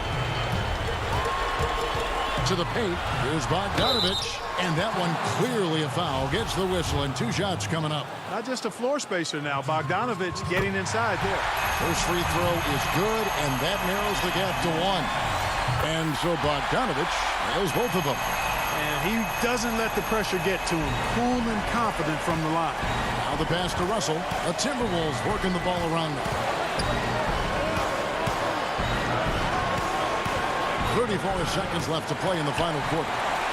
One-on-one here. Count it! And you can't get a bigger bucket than that. Well, that was 1-2. He wanted the ball. Nobody else was taking that shot. Here's Beasley. Oh, wow, a huge basket to tie the game. The defense is key here. And so it's Conley bringing up the ball for the Jazz. Their biggest lead of the game was 9. And a close game like this, Bogdanovich coming up big with that basket. Can't afford any wasted possessions down the stretch. The defense needs to be just as sharp, but it's not over yet. Here's Russell. Oh, no good. Gobert with the block. Fires for 3. Misses there. And so it's Utah who scraped by with the win. What a show they put out here at home tonight. I mean, these are...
The Timberwolves clearly know how to dress. Off the bus earlier on. And with pregame. Kevin, good evening. Knows it very well, D.A. Thank you so much. And checking out Minnesota's opening lineup. We've got Malik Beasley.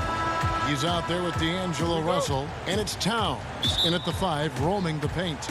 And for the Suns, Rubio and Booker. They're the backcourt. Kelly Oubre out there with Johnson. And it's Ayton in at the pivot spot, manning the middle. Greg, we've got two terrific highlight-making teams, both athletic in so many ways. You know, it makes me hearken all the way back to college, and one of my teammates, Stacey Ogden, one of the greatest athletes I ever played alongside. But we're going to see a lot of his impact in tonight's game. Now here's Johnson.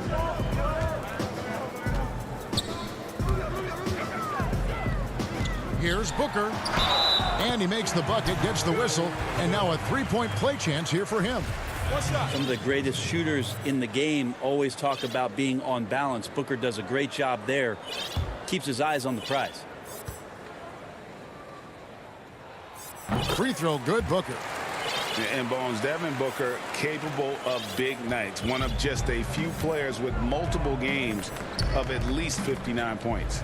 Well, he's always looking to put pressure on the defense, and he's got such a wide array of skills. Not only shooting the basketball, but has shown off more of his patience and playmaking ability as he moves through his career. Now here's Booker.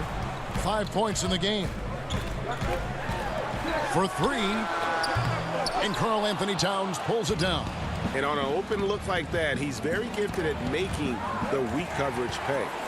And now the Suns, a fast break. Poked away. Here's Ayton. It's good. He makes his first shot of the game. Well, you bump me, and I'm going to bump you back as Ayton not afraid to get physical with the defender. Beasley, the pass to Towns. Some solid defense from Ayton. Well, a lot of players in the league are going to make that shot, and for him, it's pretty much automatic. It's a good defensive effort to prevent the layup.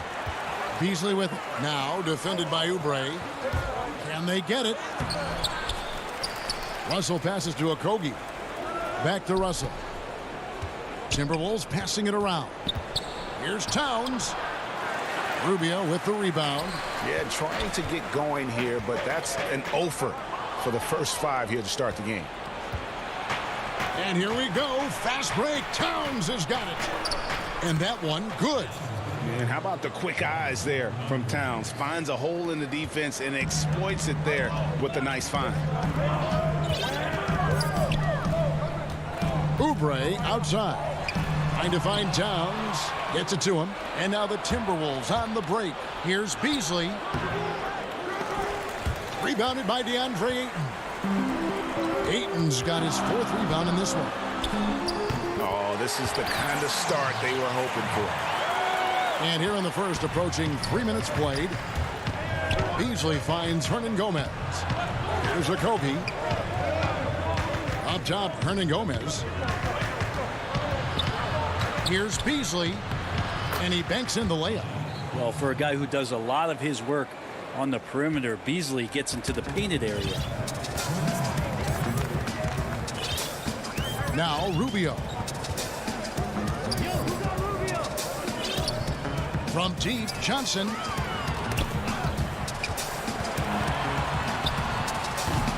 And it's Ayton missing. Timberwolves trail by 5.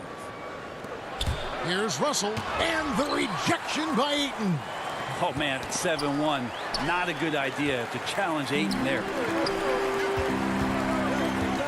Booker the pass to Ayton. And there's the whistle on the shot. Took the foul. Shot misses. He'll be shooting 2. And a foul called on Minnesota.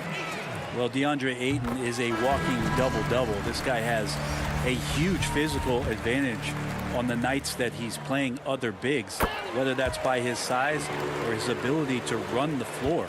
And if he comes out with an aggressive mentality, he could really punish some teams throughout the course of a regular season. Whole new look on the floor for Minnesota.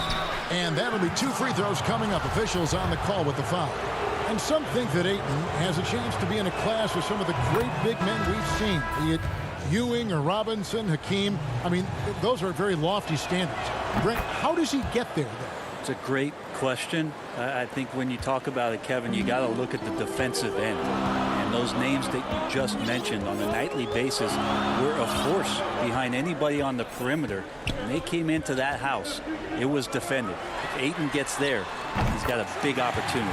A nice shot by Carter. And he likes to get in a rhythm early. Nice triple. Timberwolves trail by 8. On the wing, Johnson.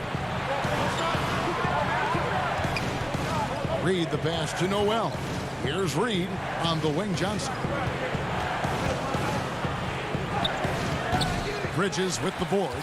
He's so good at getting to the rim. Maybe tries to get a little bit too cute with that one. I thought he'd lay it straight up and in. It's good on the putback. Defensively, they've been a step slow here to start. Here's Culver. Reed the pass to Noel.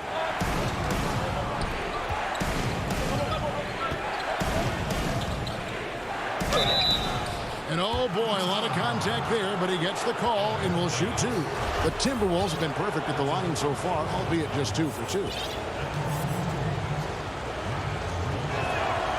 First free throw is good.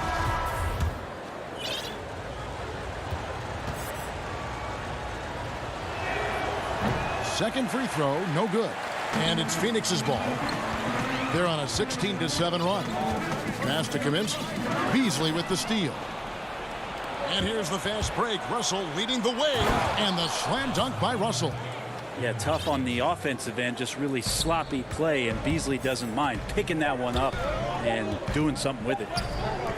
Here's Jerome. And the last second attempt doesn't fall. And that concludes the first quarter of play. Suns lead by 7. 2K Sports back to Phoenix after this. And hope you've enjoyed the broadcast so far. Halfway through the first half in this one. And from what we've seen, guys, from Phoenix, what do you guys see? Stingy on the defensive end in that first quarter. They were just getting up into people. Just a great job, really, of making the game ugly, trying to muck it up a little bit out there. And so in the game for the Timberwolves, Malik Beasley out there with D'Angelo Russell. And it's Reed in at center. And there's the feed to Bridges. Suns moving the ball around. Laid in with a nice touch off the glass. They're so efficient right now on offense. Bridges picking up his spots and recognizing when to strike. Russell against Bridges. And that one's good. Russell. And despite the size disadvantage, attacking the heart of that defense. Yeah, no stopping him on that play. Sometimes even the taller defenders are helpless to stop him. You and I have talked about how the NBA Finals used to be tape delayed. What's the value of fans getting to see the broadcast live now as opposed to tape delayed as it was back in the 70s? Isn't that weird to even think that that's the case? I know it. You know, I think, Kev, that the fans, they just feel more connected to their favorite teams and players. It creates more anxiety, right? Because nowadays there's nothing that can happen that you don't know about it, whether you see it or not. So live sports, especially the NBA Finals, the anticipation, that anxiety that we talked about, man, I'm still a fan to this day in a different way. So I can only imagine when you have a personal vested interest in the team, what that's got to feel like. Edge of your seat, you're right. Now here's Booker. He's got 5. Here's Baines. Can't hit that one. So Minnesota will take it the other way. And the whistle blows. It's going to be on Aaron Baines. That's foul number 2 for him. Towns, he's checked in for Minnesota.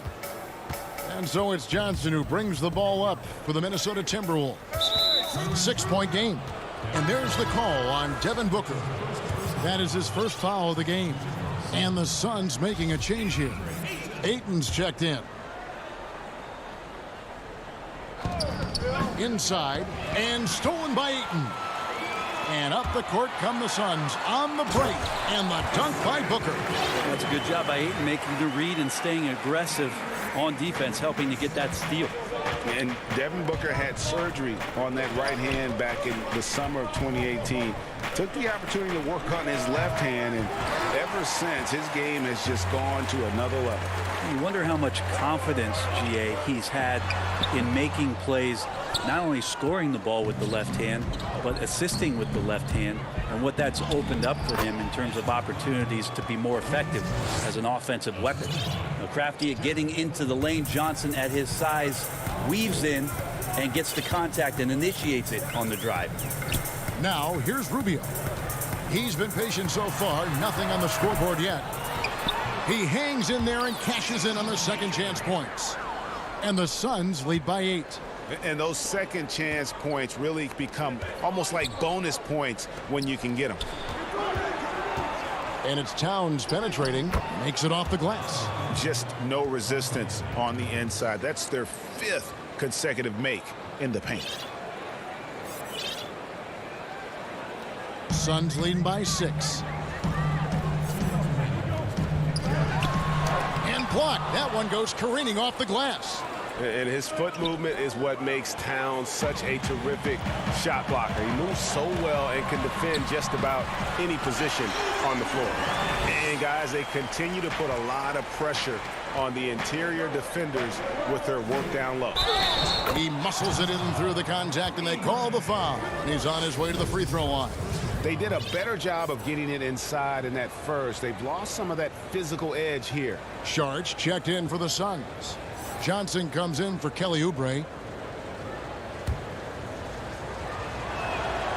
Free throw, no good for Russell.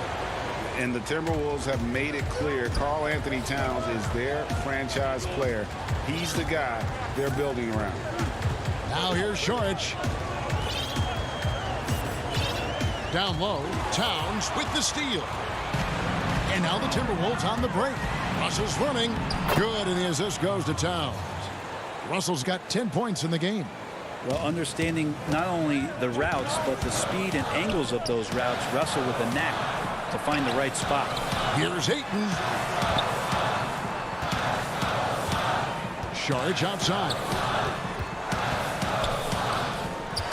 Ayton in the high post. Pocket 6. Booker. Minnesota with the rebound. Well, his shooting has been a little bit below par. You think about what this lead would look like if he was on. Russell inside, working on Booker. And with that, the Phoenix lead is cut down to 2 on the bucket from Russell. Good penetration for D'Lo right there.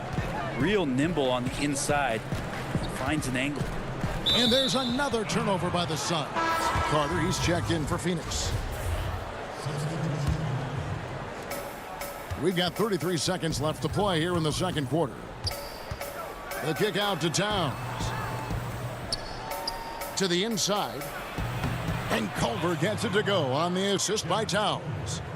Culver's got it all tied up now for the Timberwolves. Back to Carter. And the rejection by Towns. Here's Noel. Defended by Carter. So they take the lead. Towns has got the lead up to 2 now for the Timberwolves. And you see Big Cat has the size and coordination. Hard to bump him out of his rhythm.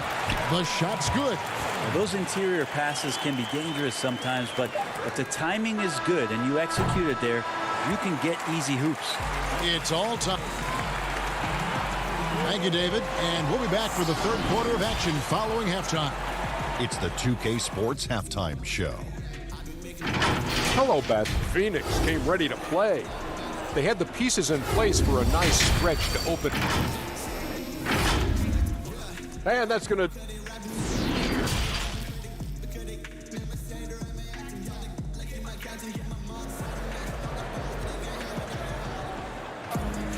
Second half of basketball upon us. We may be in for an exciting finish based on how close of a game it's been so far. It's been a clinic out there with D'Angelo Russell.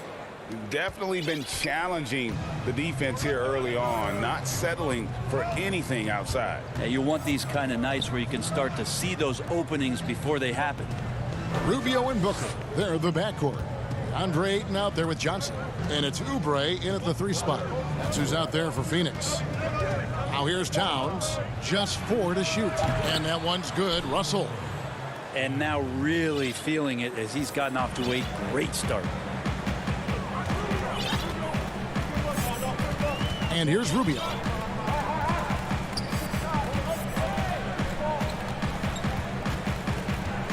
To the middle, here's Booker, and the rejection by Towns. And that's out of bounds. Phoenix will retain possession. Aaron Baines, he's checked in for 8. It's stolen by Hernan Gomez. Fast break, Minnesota pushing it up. And that one's good. Towns has got 6. Well, the find from the off-guard Beasley there would like to see more of that. Malik working the ball around. Here's Booker. And the rejection by Towns. And it's out of bounds. They say it was last touched by Towns. Both teams will make substitutions. Oubre kicks to Booker. Jacks up a 3. Up again. Controls the rebound and puts it back up and in. More good work on the glass there. When it's all said and done, I think rebounding might tell the story in this game. Oh, taking it to the rack with power. Hammering down the two-hand slam. Booker outside. To the paint. Towns with the steal. And now Minnesota on the fast break. That's another one for him. His 5th in just 7 shots. And that's the kind of play you just do not want to give up defensively. You lose the possession and give up a quick 2 at the other end. Greg, how special was it for you that you had your number 50 retired at UNLV? You know, that's something I can honestly say. As a kid, you dream about a lot of things. Winning, you know, playing at the highest levels. That's something I never really fathomed. Have your jersey hanging up in an arena. That was a surreal moment, a really cool moment, and it was awesome to be able to share it with my family and friends. And people probably don't know that you grew up in Las Vegas, so it was probably doubly special, wasn't it? Exactly. Born and raised. Here's what Phoenix has got going on right now. Frank Kaminsky comes in for Oubre, and it's Carter in for Devin Booker. Towns with the steal. And here we go, Timberwolves running again. And it's Beasley finishing it off. And how about Towns' activity level there? Sensing an opportunity and going for it on the steal. Down low, trying to go for an alley-oop, but excellent defense and anticipation there to stop it. Here's Beasley. Off target there. That would have pushed the lead to double digits. Suns trail by 9. And he caps off the fast break with a monster slam. And your point guard's got to be the catalyst. Great job getting to the 10. Well, Greg, he knows when they need a lift. Did you see how much air he had under him? Wow. Fires the 3. Reed misses. Well, that's not a shot he's ever going to pass up, and he shouldn't. Despite the miss, no defender anywhere near him. He's got to shoot that one. And just a step ahead of the D in that possession there, making the pass. Nice assist. Well, recent years have seen the Suns hit and miss in the draft. You can count Mikal Bridges among one of those hits. They traded up to get him in 2018. And what he's provided and the potential that he still has, they don't have any regrets with that one. Important points there. Got him on a nice play, getting the ball inside and right to the bucket. Here's Reed. Drops in the layup for 2. Reed's got 4 points this quarter. All the way to the bucket. No resistance. Just swipe the candy from it. The Suns have gotten 5 of 8 shots to fall for them in the third quarter. A nice 62% from the field. And that's out of bounds. Phoenix will retain possession. You go back to draft night, and Bridges drafted 10th by his hometown Sixers, where his mother was an employee. The elation. And then, Brent, word of a trade. Yes, the old awkward moment where you have to change hats during the draft. You know, the Suns valued him highly, and the Sixers maybe had some second thoughts, or the deal was already worked out, but still waiting for the payoff on the Sixers end as Zaire Smith is trying to find his way onto the court. Rubio with a wide open look. Gets it to go from beyond the arc. Rubio's got himself going there. His first points of the game on the deep ball. Well, he's a gifted passer. This is one of his natural abilities, and the instincts just showing off from Russell there. Pass to Baines. Over Johnson. Bridges kicks to Rubio. Back to Bridges. Shoots the 3. And the Suns get it back. No good that time. 2-second difference between shot clock and game clock. Pass to Reed. Johnson with it. And that one drops. And it's an 8-point Minnesota lead. He's reliable, capitalizing on the inside. You have to keep Johnson from getting in that close. There's the pass to Bridges. To the inside. And taken away by Johnson. Here's Russell. And the slam dunk by Russell. Agile play to get his hand in there and get the steal. Intelligent play to immediately start the break. And so it's the Minnesota Timberwolves with a 10-point lead, some breathing room heading into the break. Their lead is where it is because they've gotten good shots. A lot of good shots. Don't go anywhere. We'll be right back. And now we have a moment to reveal our State Farm assist of the game. And how about the big fella here showing us he's got some point guard skill here with the tremendous setup. Now the passing for the team becoming contagious, this time involving the big. The fourth quarter has arrived. So good to have you with us. Our fourth quarter action underway, presented by Gatorade. All fueled up and ready to go. Let's reset the lineups. So on the floor for Minnesota, we've got Colton. James Johnson is out there with Lehman, and it's Spellman in at the 5 spot. Minnesota leading by 10. Here's Evans. The shot's good on the assist by Johnson. Evans has got his first points of the game. And running with a full head of steam, but completely under control. Yeah, you think he's comfortable at that speed. He's done it so many times before. Just an absolute blur in transition, and that helps get the rhythm going. Such a big part of what he does for this team. Just work and work on the boards, generate second chance opportunities, and hopefully convert. Now, here's Culver. Back to Evans. Stolen by Rubio. And up the court come the Suns on the break. 2 points. That one goes. That's a good find from Ayton, understanding the defensive scheme, and he just waited for his teammate to be open. And Ricky Rubio gets the whistle that time. That is his first foul of the game. Whole new look on the floor for Minnesota.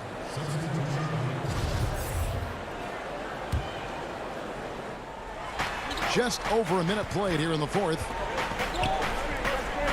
Hernan-Gomez kicks to Russell. Back to Hernan-Gomez. The Timberwolves working the ball around now. And it's in there. 12 points for Karl Anthony Towns. Fantastic ball movement. They're picking them apart with their passing. It's stolen by Hernan-Gomez. Here's a Kogi. And the shot goes in. And now it's a 12-point Timberwolves lead. Just impressed with the teamwork out there, setting the table for one another. Booker looking around. Got a piece of it. And Phoenix turns it over again.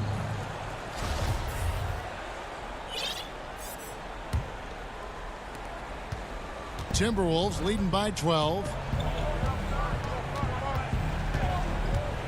Last quarter of play, about 2 minutes in now. Beasley dishes to Russell. Knocks it loose. 6 to shoot. And we're going to have a jump ball. It's tied up there.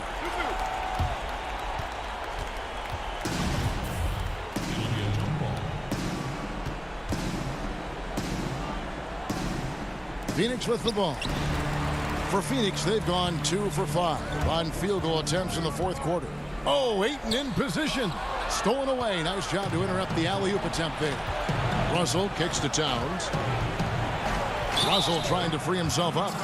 And it looks like, yep, it's a coach's challenge on the personal foul. That triggers a replay review by the official.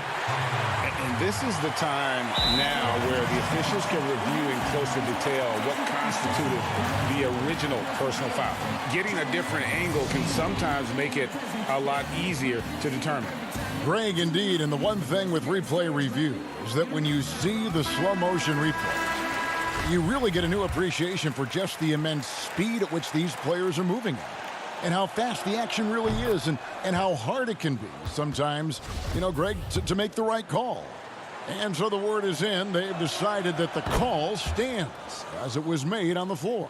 And, you know, even if a coach still feels this wasn't the right call, you got to acknowledge the effort being put in to reviewing it. The double-checking, and the game continues on. It's a chance now to catch up with the fourth member of our crew, Hall of Famer David Aldridge. Hey, Kevin, here's what Monty Williams went over with his team during the timeout. He got on him. He said he's got to see more intensity. He said we put ourselves in this hole, and we've got to work our way out of it. Show me you've got what it takes. Guys. And foul on the shot, so he'll get a chance at the line. Greg, you showed toughness and grit when you played. You've got to succeed in this league with those things at the forefront, right? Being tough, being gritty. And there are several players whose style you admire that play like that. I mean, no doubt about it. You have the superstars, the Kawhis, the LeBrons, who continue to do it. They can intimidate you physically, but they also provide tremendous skill set. But two other guys, Russell Westbrook, Jimmy Butler, they're also guys that exemplify that toughness. You know, two guys, when you look at those two, a lot of people didn't project them to be what they've become, and it's impressive to watch them take the floor night in and night out. Capitalizing on the era, grinding out points, you gotta love it. That's why you can't afford to just turn it over to him, because he's going to do stuff like that to make you pay just right down the throat. Here's Booker, following the bucket by the Timberwolves. Ayton, the pass to Booker. Bangs home the trifecta. Just a great job of Booker, able to understand the timing and the quick trigger that time. Passes it to Hernan Gomez. Kicks to Russell. Beasley, the pass to Towns. Count that as his 7th field goal in 9 tries. He's shooting 78%. And with that unique combination of size and skill, Towns can sure get himself going offensively. Inside, Towns with the steal. And there's no doubt about this one. Playing with a lot of confidence tonight. It's a statement victory for the Timberwolves. This has got to feel good. I mean, they never counted themselves out when they were down earlier, and they not only muscled their way back into the game, but wow, they're in a position, shockingly, to win this one easily. It's all about the will to win. You have to admire the perseverance, never doubting one another, having that trust in your coaches. And I really like what we've seen here tonight. Boy, did they earn it. And what a tremendous standout performance it was for Karl Anthony Towns. Just active on defense, little things like clawing and scrapping and tipping passes and contesting shots. Came up with a lot of steals. And the Timberwolves with possession here after Devin Booker getting his shot to go from deep. And it goes out of bounds. That one off Rubio. You love the pressure he's putting on them. Almost had that steal. Yeah, pestering right now, and that's going to pay some dividends. At some point, there's going to be a turnover. 27 seconds left in the 4th quarter. Evans passes to Noel. 5 to shoot. Here's Spellman. To the middle, and they force the shot clock violation. Great D.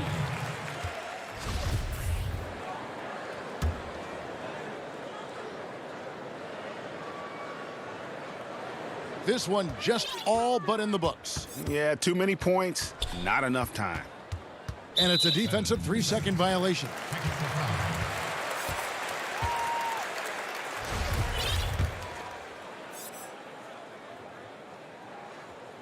And so he hits the technical free throw. The shot by Carter, nobody around. Another 3 for Phoenix. So many of the plays they're running designed to create opportunities from deep. And I don't know how they keep doing this, but every time down, the resulting possession ends up at the 3-point line, and a fairly efficient shot attempt at that. And so Minnesota takes the win.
back then and start a team there, and then bring them all the way to present day. You'll cycle through different eras, different players. You can change history. Maybe MJ never retires, or maybe MJ retires and never comes back. You get to make that decision. That's an awesome idea. All right, so what is 2K Sports welcomes you to the following presentation of the NBA.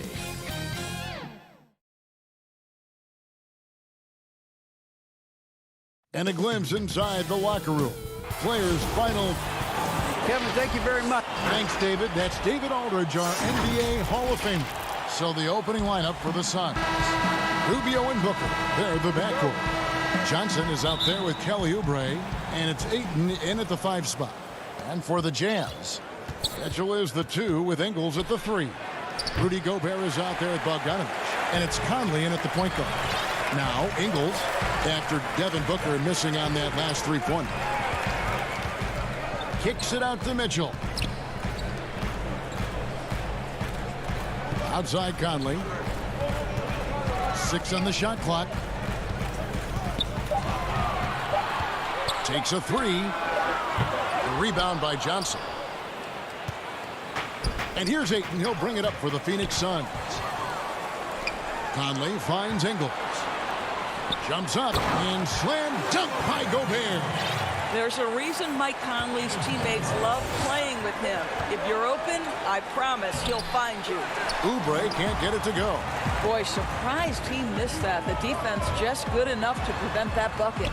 Gobert can't hit. And Doris, as Gobert has added strength, his rebounding numbers have continued to improve. That's right, Greg. He's always been a force as a shot blocker. But over the past 2 seasons, this guy as a rebounder has been top 3 in the league.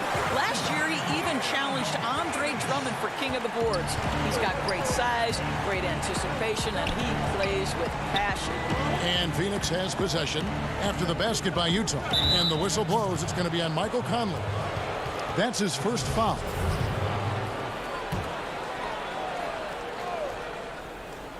And we're about a minute and a half into the first quarter. And stolen by Bogdanovich. Yeah, a couple turnovers here early on in the quarter, but he's got to just tighten it up a little bit. Well, Rudy Gobert stands 7'1", and he's an unselfish guy. It puts the pass on the money. The Suns have gone 0 of 3 from the field to start the game. Johnson outside. Back to Rubio. Passes it to Ayton. Gobert with the defensive effort. Well, it can't get worse than this. 0 for 4 to start. The finish. Whoa, that was a strong dunk. That is nice.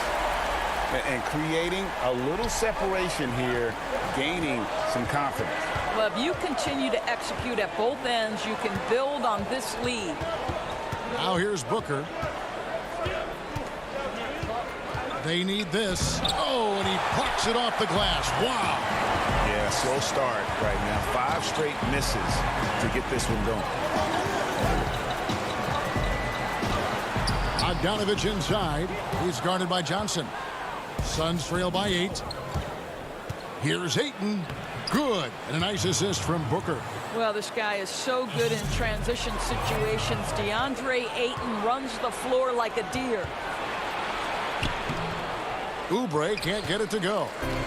And so Gobert will bring it up for the Utah Jazz. Mitchell's shot is good. Mitchell's got his second bucket of the game to go. Looking at current NBA players, Greg, leaving aside the real star players, who would you love to have played with from this era? Man, there's so many guys that, and I hate to call them role players because they bring so much more to the table. But in reality, they got to fill some roles, right? And, John Collins is a guy who's got great potential, a tremendous finisher around the rim. How about Robert Covington, a smooth shooter who defends his tail off? Davis Bertans, a deadly floor spacer who can put the ball down and create and make plays. So there's so many guys like that in the league that make a difference in determining whether your team can win or lose. Boy, those are 3 names I don't know that I would have mentioned, so I'm glad you did. And Bogdanovich throws it down. How about about the intensity of Bogdanovich? A superb dunk off the drive. Ayton attacking, and he uses the glass on the layup. Ayton's got 6. Jazz leading by 6. Here's Mitchell, the pass to Ingles.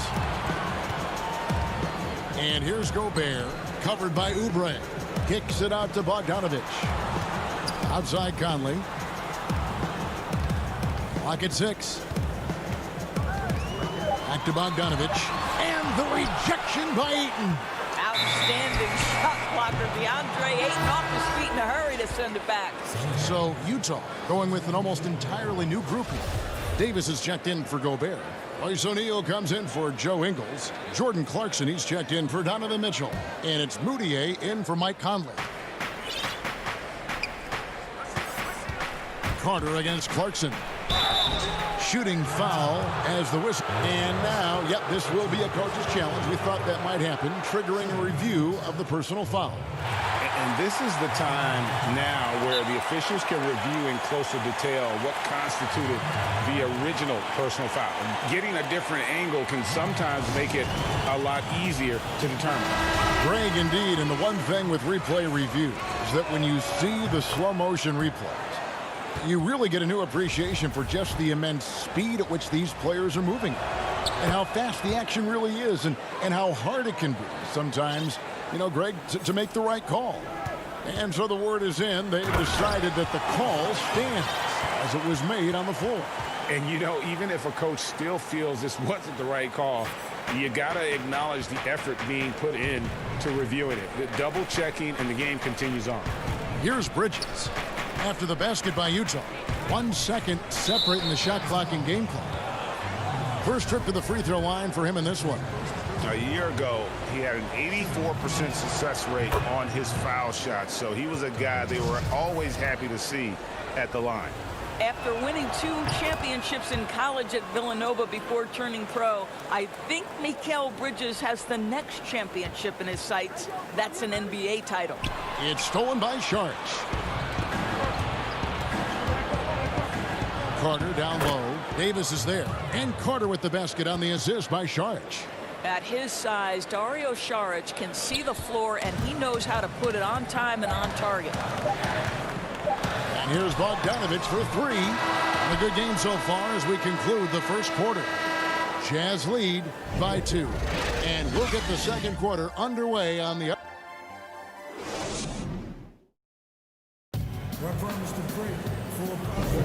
And this has been a fairly close game through the first quarter, and we'll see what happens here in the second. What do you guys think about the Jazz here in this one? Well, you come in thinking they're going to settle for perimeter jump shots. Think again.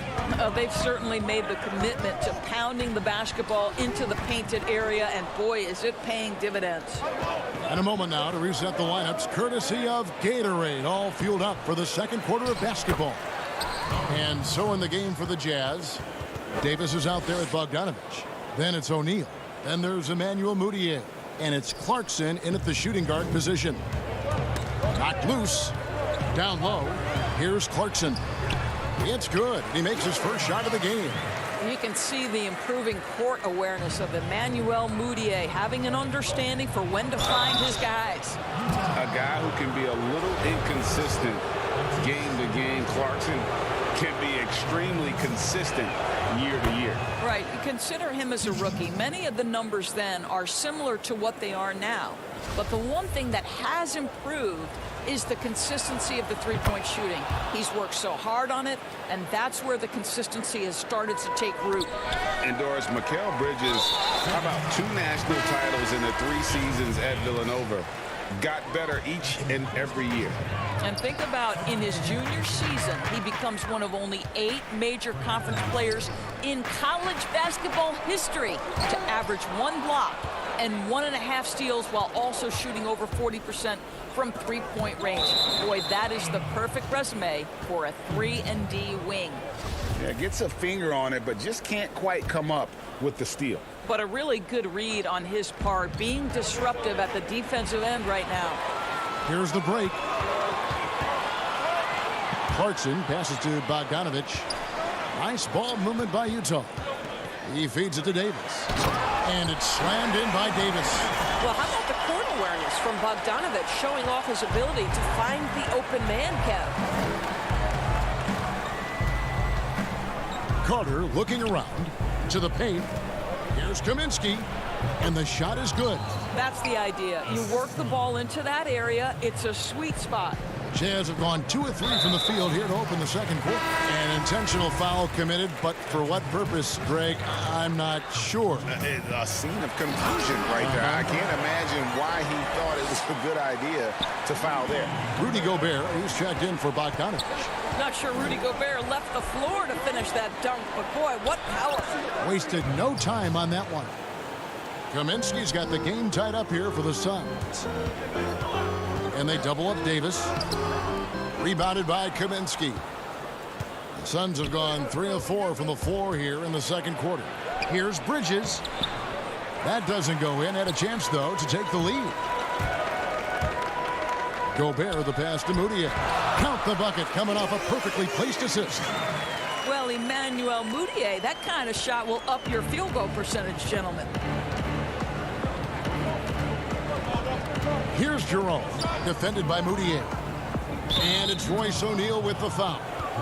That is his first foul of the game. Joe Ingles, who's checked in for Utah. Mitchell comes in for Emmanuel Mudiay. And Phoenix also making a switch. Booker's checked in. To the inside. Here's Kaminsky. Good. A nice assist from Booker. 6 points for Frank Kaminsky. Well, after a less than stellar start in the first quarter, you like to see that shot go down. Here's O'Neal. Offensive rebound. Tries again. No good. That's miss number 2 against 3 makes from the field. And now the Suns, a fast break. Here's Jerome. Good for the basket. Starting off 1 for 1 with that shot. Jazz have gone 4 of 8 so far here in the second quarter. Out to the right wing. Bridges inside the 3-point line. And the basket by Kaminsky.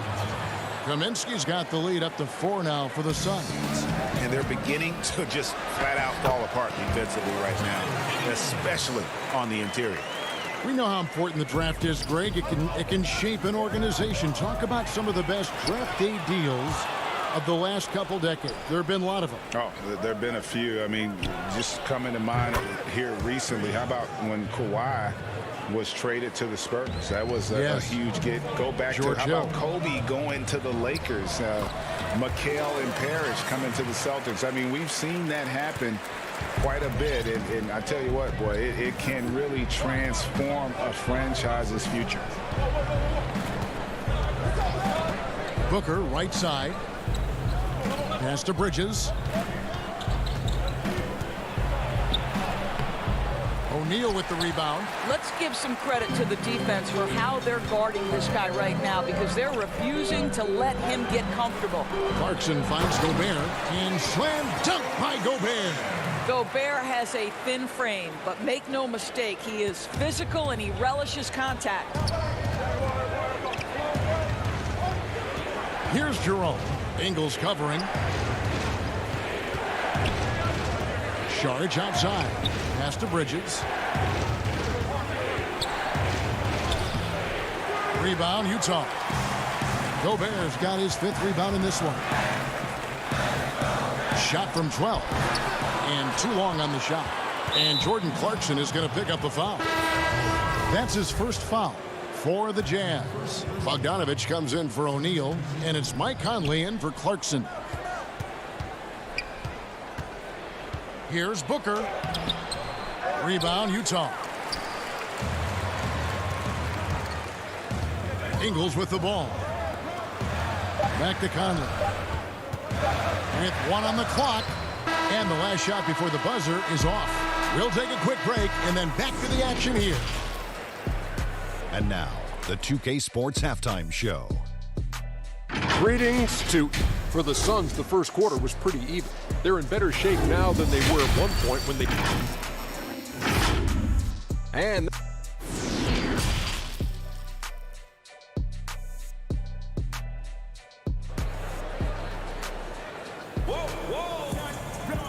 And if you're just joining us, we've played through the first half in a game that's been fairly even so far. And what a game we're seeing from Frank Kaminsky. Man, how about the amount he's contributing in the scoring column through 2 quarters? He has been terrific. And one would expect that the defense made some adjustments at halftime, but he has the ability to answer right back. Getting underway in the second half. Here's the 5 for Monty Williams. Rubio and Booker. They're the backcourt. Johnson is out there with DeAndre Ayton. And it's Oubre in at the small forward. Utah with the rebound. Gobert's got rebound number 7 for him tonight. Here's Conley. Rebounded by DeAndre Ayton. Phoenix leading by 3. Booker finds Rubio, and there's the call by the official. They'll count the basket here following the goaltending call. Just barely too late and catches it on the way down. He's already in the air there, committed, so can't fault him for going for the block. Count the basket. Mitchell's got 6. What area of the floor can't Donovan Mitchell score from? This guy, terrific job on the interior. Second half rolling along now. About a minute played here. Oubre outside. Inside. It's stolen by Gobert. Pass break. Here come the Jazz. Here's Conley, and it's blocked. Wow, Mr. Rubio twice on the pipes. His team is loving it. Wow, this defense is blanking him down the stretch, and that's certainly hurting his team's chances. Well, when you've been struggling as he has, you love that your teammates have really stepped up and taken the challenge. Unselfishness can be infectious. Terrific teamwork. Third quarter of play with just over a minute and a half gone by. Booker in the corner. Fires the 3. Phoenix no good that time either. It's almost like he's trying to make things hard on himself. You know, he's just got to slow the game down, try to get some easy ones. Fantastic ball movement. They're picking them apart with their passing. And Booker kicks to Oubre. Trying to break that ice-cold streak. The shot comes out. Good D by Mitchell. Boy, the wheels have definitely fallen off in this quarter. He cannot buy one. Here's Gobert. Tries it again. He can't get it to go. And Phoenix will come the other way. Fast break. Here come the Suns. Oh, a nice defensive play to disrupt the alley-oop. Out of bounds, it'll go to the Suns. Yeah, simply stated, you have to take care of the basketball, and they don't on that possession. And the Jazz with some changes. Ed Davis is checked in for Gobert. And it's Moutier in for Donovan Mitchell. And a change for the Suns. Carter's checked in. Greg is a young player. One of your mentors was Patrick Ewing. How valuable was that to have that kind of guy tutoring you, mentoring you as you were just getting in the NBA? I tell you, he was the consummate professional and really an incredible leader by example. This guy spent infinite amount of hours in the gym in the offseason honing his craft. First on the floor, last to leave it throughout his professional career. And that's something he had in common with all the truly greats who ever played the game. Carter outside. Here's Baines, and Davis sends it back, and he's able to get it back. And the whistle blows. It's going to be on Aaron Baines. That's foul number 2 for him. Utah leading. Now, here's Clarkson. Off with the layup. Carter drives in, and it's sent back by O'Neal. And here's the fast break. Davis leading the way. Rubio finds Bridges.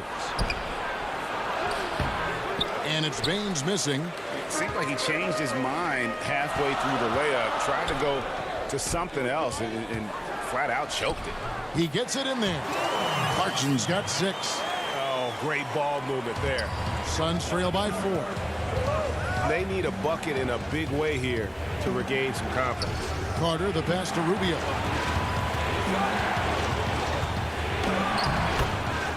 .114 left to play in the third. Lays it up and banks it in. How about the effort by Rubio on that play, fighting his way through contact? And we have an intentional foul there, GA. Wish I could say why. That one's pretty strange. I mean, no idea what got into his head right there. Kaminsky, he's checked in for Sharp. And good that time. Carter's got his second basket of the game. Wow, able to survey over the top of defenses as well as squeeze into tight quarters. Rubio is the consummate playmaker. And really keeping the ball hopping around here offensively. Here's Baines. That one falls, coming off Carter's feet. Baines has got it all tied up now for Phoenix. And so Clarkson will bring it up for the Utah Jazz. Here's O'Neal. And he takes it in for the layup off a very nice feed. And they are attacking the rim and getting great results. And the basket by Rubio. He has 7. Well, that's the way it works. Good call, good finish inside by Rubio. And here's Moody in. Back to Davis. And contact on the shot, so he'll be shooting free throws here. Wow, he got whacked on that one. Shouldn't be much debate there. The Jazz shooting their first free throws of this. Donovan Mitchell's checked in for Utah. And a change for the Suns. Kelly Oubre's checked in for Bridges. It should be a 2-point lead, but they'll be satisfied to have edged into the lead. Rubio finds Carter for the lead, and a lot of contact on that one, so he'll shoot 2 here. It's going to be on Rudy Gobert, who's gone 2 for 2 at the line so far. Ties it up, and this next one could give them the lead. And that drops, so they now lead by 1. The Jazz have gotten half their shots to drop in the second half up to this point, going 7 of 14. And now we've got the intentional foul. And not the guy you want to send to the line. He has been automatic. It is still amazing to me that in 2017, Donovan Mitchell wasn't even a top 10 pick. If you had a redraft, he'd likely go top 2. Absolutely incredible. And the whistle blows. It's going to be on Michael Conley. So that will be his second foul of the game. We're in the bonus, and we'll go to the line to shoot 2. He'll take his 3rd and 4th free throw shots of the game right here. Now, this is one of the most talked about international players ever, and I think Rubio just needs to stay healthy and keep working on that shot. Here's Conley. Lays it up off the glass. And the Jazz lead by 1. This game has a lot of character here in the 3rd period. 6 changes of the lead here. Intensity is the theme for this one. Great positioning on the putback. Oh, how about the finesse there? Nice little gentle touch on the board. And you know, when you have that gentle touch, those tip-ins are easy to come by. Ricky Rubio has been leading the charge for the Phoenix Suns. He finishes with 9 points in the... Here now a chance to show you our assist of the game, and it's presented as always by State Farm.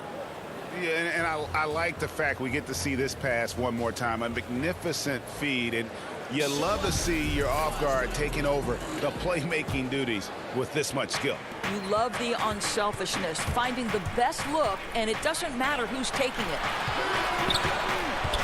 3/10 quarters behind us. 1 more to go. Thanks for being with us as we begin the 4th. Inside, we have Ingles and Gobert. Conley runs the point with Mitchell flanking him. And it's O'Neal in at the 3 spot. That's the group right now for Utah. And he makes that one.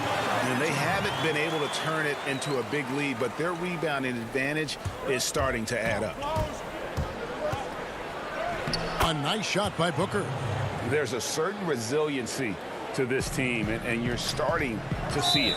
No doubt, keeping it very close. They're going to have to step up even more to get over the hump here. Really no idea why you're fouling in a situation like that. You know, maybe there's some bad blood between those two. Johnson, he's checked in for Phoenix. And the ball goes out of bounds. Nice touch by Ingles. Suns ball.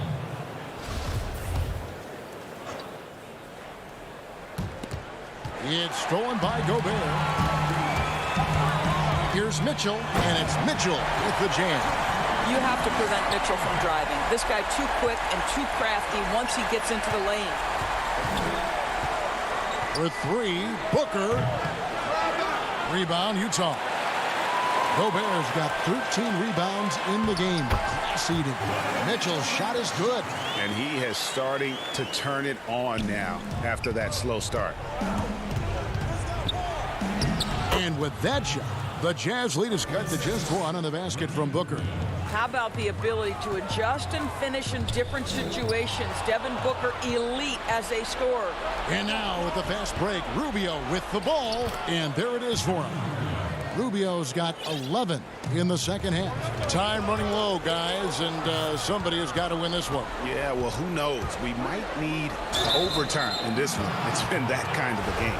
The ability to drive with either hand. Booker gets the defender on his heels, draws the foul. The Suns making a switch here. Sharge is checked in. Both free throws good from Booker. Well, this guy has multiple ways to get to the free throw line, and boy, has his stroke been on the money. Outside Conley.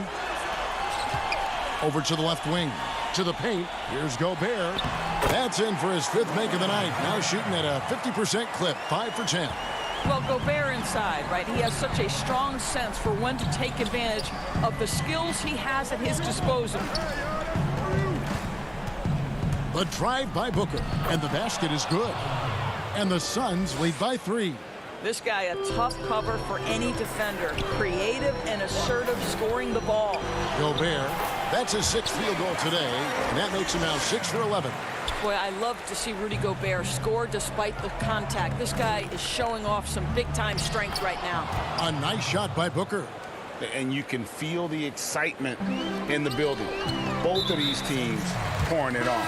There's been a bit of a flurry here late, and this game may come down to which side gets a stop or two. Bogdanovich is checked in for O'Neal. And up the court come the Suns on the break. Rubio's got the ball and finished off by Oubre. You have got to respect that about Oubre. He believes in himself even in the tight spots of the game. Nice ball movement by Utah. Good on the shot. Gobert's got 6 in the quarter. Rudy Gobert is so competitive. Doesn't want to let a big moment go by. Nicely done. That one goes. Count it. Oh, give credit to Rubio. Tough-minded individuals tend to excel in big moments. Ayton dishes to Booker. And he drops in the layup off the glass. Now it's a 7-point Suns lead. You can see why they go to this guy so often. More often than not, he's going to be very efficient like he is right here. Here's Mitchell. His 3-pointers off the mark. You know, the ill-advised threes isn't how you want to close the gap. You've got to have better shot selection. Suns on offense. They're on a 16-6 run. Passes it to Booker. 4th quarter of play, and over 3.5 minutes have gone by. Boy, the lateral quickness of Donovan Mitchell. What a solid defender. Slammed home, and he draws the foul. A chance for another point at the free throw line. That one on Ayton. I'll tell you, it takes guts to take these types of shots, but Bogdanovich is an assured scorer. A drive by Booker, and the layup's good off the glass. Booker's got the lead up to 7 now for the Suns. Outstanding pass, on time and on target. Gobert, here's Mitchell, back to Gobert, to the middle, and stolen by Ayton. Booker in the post. Ingles covering. They get it back. Ayton trying to break free. Dishes to Rubio. Knocked away. Booker with no one around. A chance there to push it to double digits, but it's off the mark. And so it's Bogdanovich who brings up the ball for the Utah Jazz. Mitchell passes to Bogdanovich. It's good! Oh, and that cuts the lead to just 5. Bogdanovich is simply cold-blooded, astonishing scorer when the game is hanging in the balance. And that one's good, Ayton. Relentless in their approach, even with the game firmly in hand. This is a textbook example of playing the possession and not the score. This team is doing a great job continuing to execute. Floats it up for Saric, and slam dunk by Saric. Saw the opportunity to put this away and did not turn it down. Yeah, playing with great energy and great effort. And as a coach, you'd love to see this from your team every single night. This guy is a high flyer. I mean, especially for a power forward, and he needs to be as an undersized player.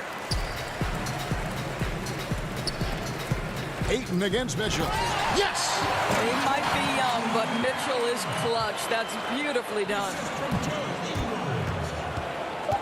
And here's Booker from the arc. Offensive rebound. Just in a perfect position to grab that rebound and then get the putback. So it's Phoenix picking up the win. This was...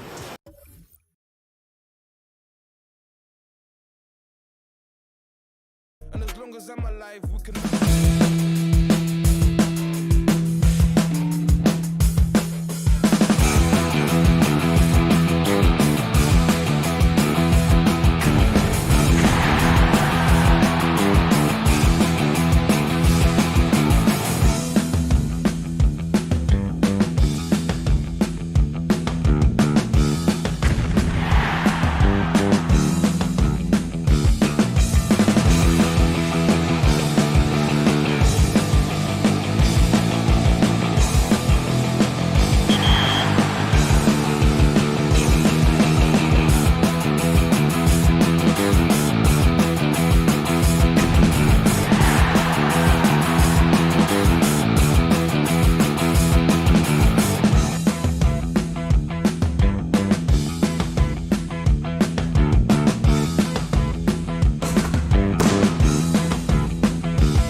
something you are looking forward to when it comes to the thought of the next generation of the NBA 2K series? Well, graphics is going to be a big thing. You know, we saw that leap the last time we had a generation jump. But even more so than that, I want to see a whole new movement system and just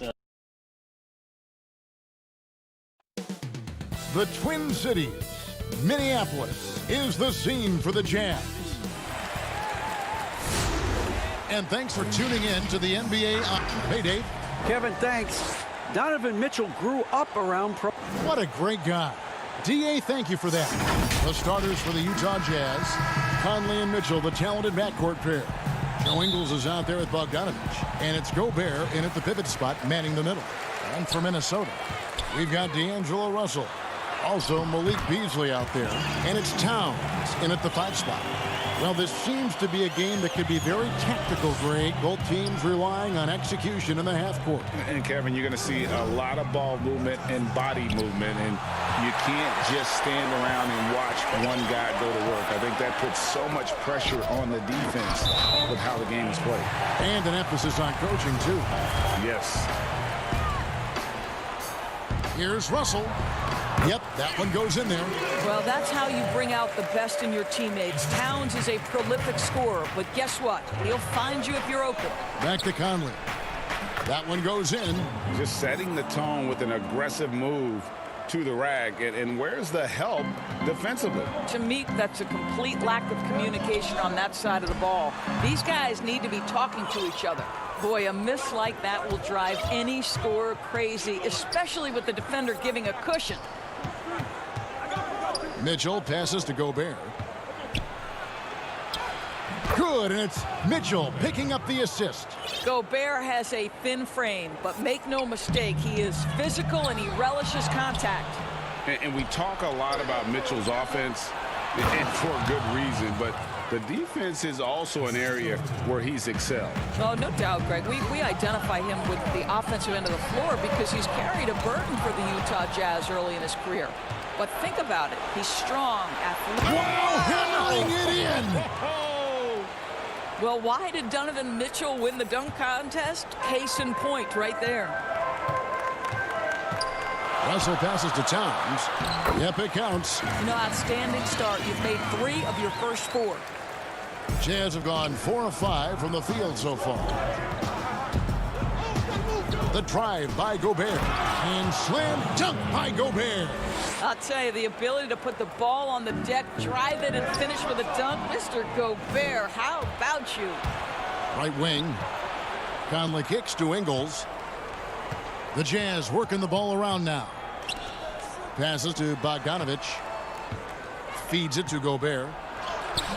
Doesn't go that time.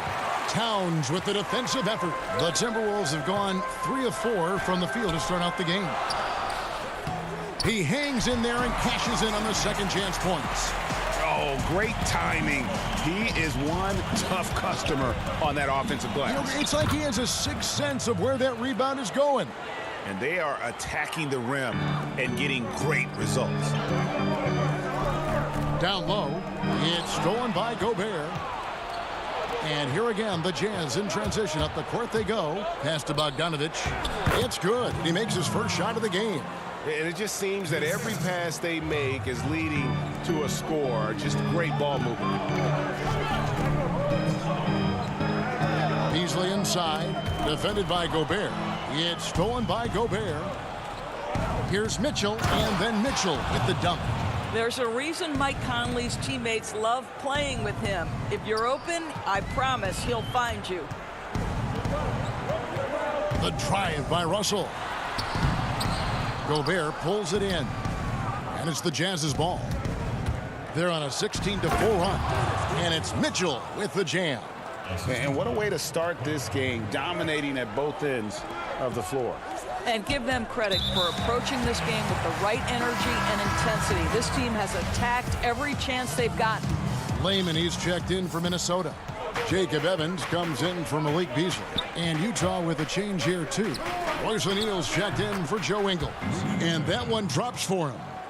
And they have owned the paint so far, and the score reflects it. I know it's early, but you have got to like the dominance down low. Right now, they are playing bully basketball. It's stolen by Gobert. And now Conley running the floor all by himself. Good on the bucket. Conley's got 6. Just impressed with the teamwork out there, setting the table for one another. Evans finds Towns. Tipped away. Conley gets the bucket. Nicely done. They continue to attack inside, and that's 10 points in a row in the paint. And it's Towns missing. Boy, that's one he wishes he could have back, especially against soft defense. Back to O'Neal. And here we go. Fast break. Towns has got it. And there's the foul on the shot. And here we go. Coach's challenge happening right now. This one in regards to the personal foul. Seeing if that was the right call. And I think when it comes to some of the more difficult calls to make, personal fouls can be tough. The action is so fast that it's really tough to catch everything in real time. The wonders of technology, Greg. We've seen replay reviews so effectively, and involving the coaches by being able now to challenge like this is something a lot of people have been hoping for. And so the word is in. They've decided that the call stands as it was made on the floor. And, you know, even if a coach still feels this wasn't the right call, you got to acknowledge the effort being put in to reviewing it. The double checking, and the game continues on. Left side, Towns. And he banks in the layup. Towns has got his second bucket. How are you supposed to stop that? For his size, Towns is so difficult to keep in front. Moutier pass to Davis. Misses the layup. Fast break, Minnesota. Russell's running. Yes, and a nice assist from Evans. Great teamwork, punctuated by a strong finish. Going right to the rim, which is where you want transition opportunities to end. And so it's Mike Conley making highlights for Utah. He was a true...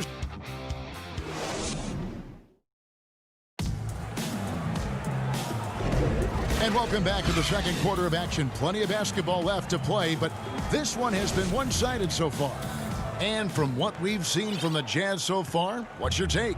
Well, they used the fast break to generate some easy buckets before the defense could get set. And we know this. Every team in the league now seems to be looking to play with pace. On the floor for Utah, getting going here in the second quarter. Davis is out there with O'Neal. Then there's Jordan Clarkson, and it's Rudy Gobert, and it's Moutier in at the 1 spot. Timberwolves trail by 10.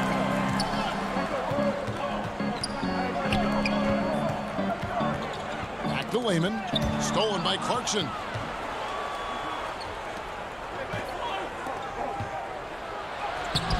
The shot, no good. Timberwolves go the other way with it. Here's Noel, and Davis sends it back, and he gets it back. Reed misses. And you can see the defenders afraid to kind of get in his way a lot of times when he's on his way to the basket. But on that one, they were there. You're not sure what that was about. I mean, talk about a brain cramp. So it's both teams making substitutions here. And there's the 3-second call, this one on the defense. He's getting his first free throw attempt of the game here. A year ago, he had an 84% success rate on his foul shots. So he was a guy they were always happy to see at the line. The one thing with Clarkson, sometimes he can get a little out of control, and he does a tremendous job creating offense and putting himself in a position to attack. Ingles dishes to Davis, and it's out of bounds. The Jazz able to retain possession here. Active hands from him as he's able to deflect that pass out of bounds. Well, that's what you call a game of inches. They talk about it in football. We see it right there. Greg, you were a physical, defensive-minded player. What are your thoughts on how closely the game is called now as opposed to when you play? It is, Kevin, and yeah, some people like the physicality of the era I played in, but You know, I like the beauty of the game with the spacing and the freedom of movement, and I think that's one reason why you see so much switching. It's hard to fight through screens without fouling, and ball handlers have become experts at drawing contact, even if it's, you know, incidental. And I think that's just an area where the game has changed so much that that ability to play in space is so vital. Here's Okogie. He's covered by Clarkson. The Timberwolves working the ball around now. And he gets the bucket. Towns has got 4 points now in the quarter. And the shooting has really been there for him today, but he may have to take it upon himself to continue to carry this team and try and get out of this hole. Out to the right wing. It's stolen. Here's Noel. Nothing yet on the scoreboard for him. And guys, they continue to put a lot of pressure on the interior defenders with their work down low. Moutier passed to Davis and finished off by Davis. You can see the improving court awareness of Emmanuel Moutier, having an understanding for when to find his guys. Here's Towns. Rebound, Utah. At one point, they led by 16. Here's Moutier. It's deflected. That's going to be out of bounds. The Jazz will retain possession. Whole new look on the floor for Minnesota. Bogdanovich, he's checked in for Utah. Mitchell comes in for Moutier. Second quarter of play with almost 3 minutes gone. Here's Davis. Tries again. The rebound by Johnson. I'll tell you, he's trying to help them extend this lead, but it's been a tough night for him individually. And it's sent back by O'Neal. Mitchell against Johnson. O'Neal. Johnson with the block. Now here's Culver. He's covered closely. Another miss by Minnesota. Utah leading by 10. Davis, the pass to Bogdanovich. The second effort to the inside. The pass to O'Neal. On the wing, Ingles. Shot clock at 6. A putback. You know, two things happen there. Excellent coverage on the shot, and then finish the possession securing the boards. And the foul called on Donovan Mitchell. That's his first foul. And the Jazz with some changes. Gobert, he's checked in for Davis. And Mike Conley subbed in for O'Neal. Pass to Spellman. And here's Evans outside. Rebound, Utah. Gobert's got his 4th rebound with that last one here tonight. And then Mitchell with the dunk. I'll tell you, Joe Ingles is proving that as a passer, he is a special player. It's Evans on the wing, covered by Mitchell. Spellman the pass to Johnson. Misses the 3. And so it's Conley bringing up the ball for Utah. Only giving up 6 here in this quarter. On the wing, Mitchell. Bogdanovich inside. Offensive rebound. Gobert. And slam dunk by Gobert. I'll tell you, you cannot give Rudy Gobert an inch of space when he's working the glass. This guy excels at using his reach. And it's Evans missing. Jazz leading by 14. And Bogdanovich, the bucket on the assist by Mitchell. Bogdanovich has got his second basket. They could use a big shot here to get this offense going. Too many empty possessions. Right now, they need the basket. And here again, the Jazz in transition. Up the court they go. Count it. Mitchell's got 12 points in the game. Yeah, they're rolling right now. That lead continues to grow. And one of the things that's helped that is they're getting it done on both ends. Terrific. Got the ball! It went down! Thanks so much, Dave, for the great interview. Don't go away, folks. We'll be back for the second. It's the 2K Sports Halftime Show. Welcome back to a tremendous start for Donovan Mitchell. He had 12 points. Look at the... And that does it for our...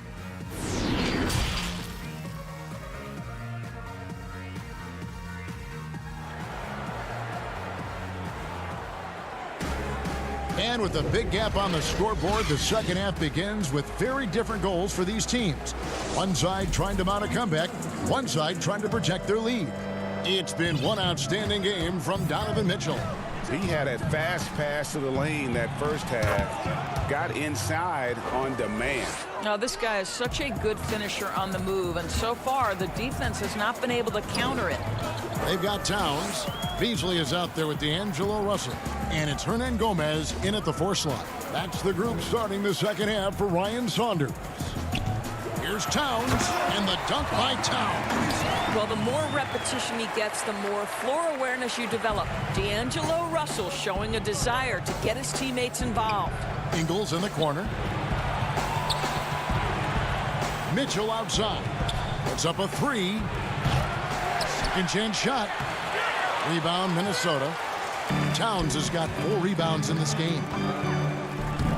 And how's that for a one-man show? Put this fella on Broadway. The most magnificent alley-oop we could have seen.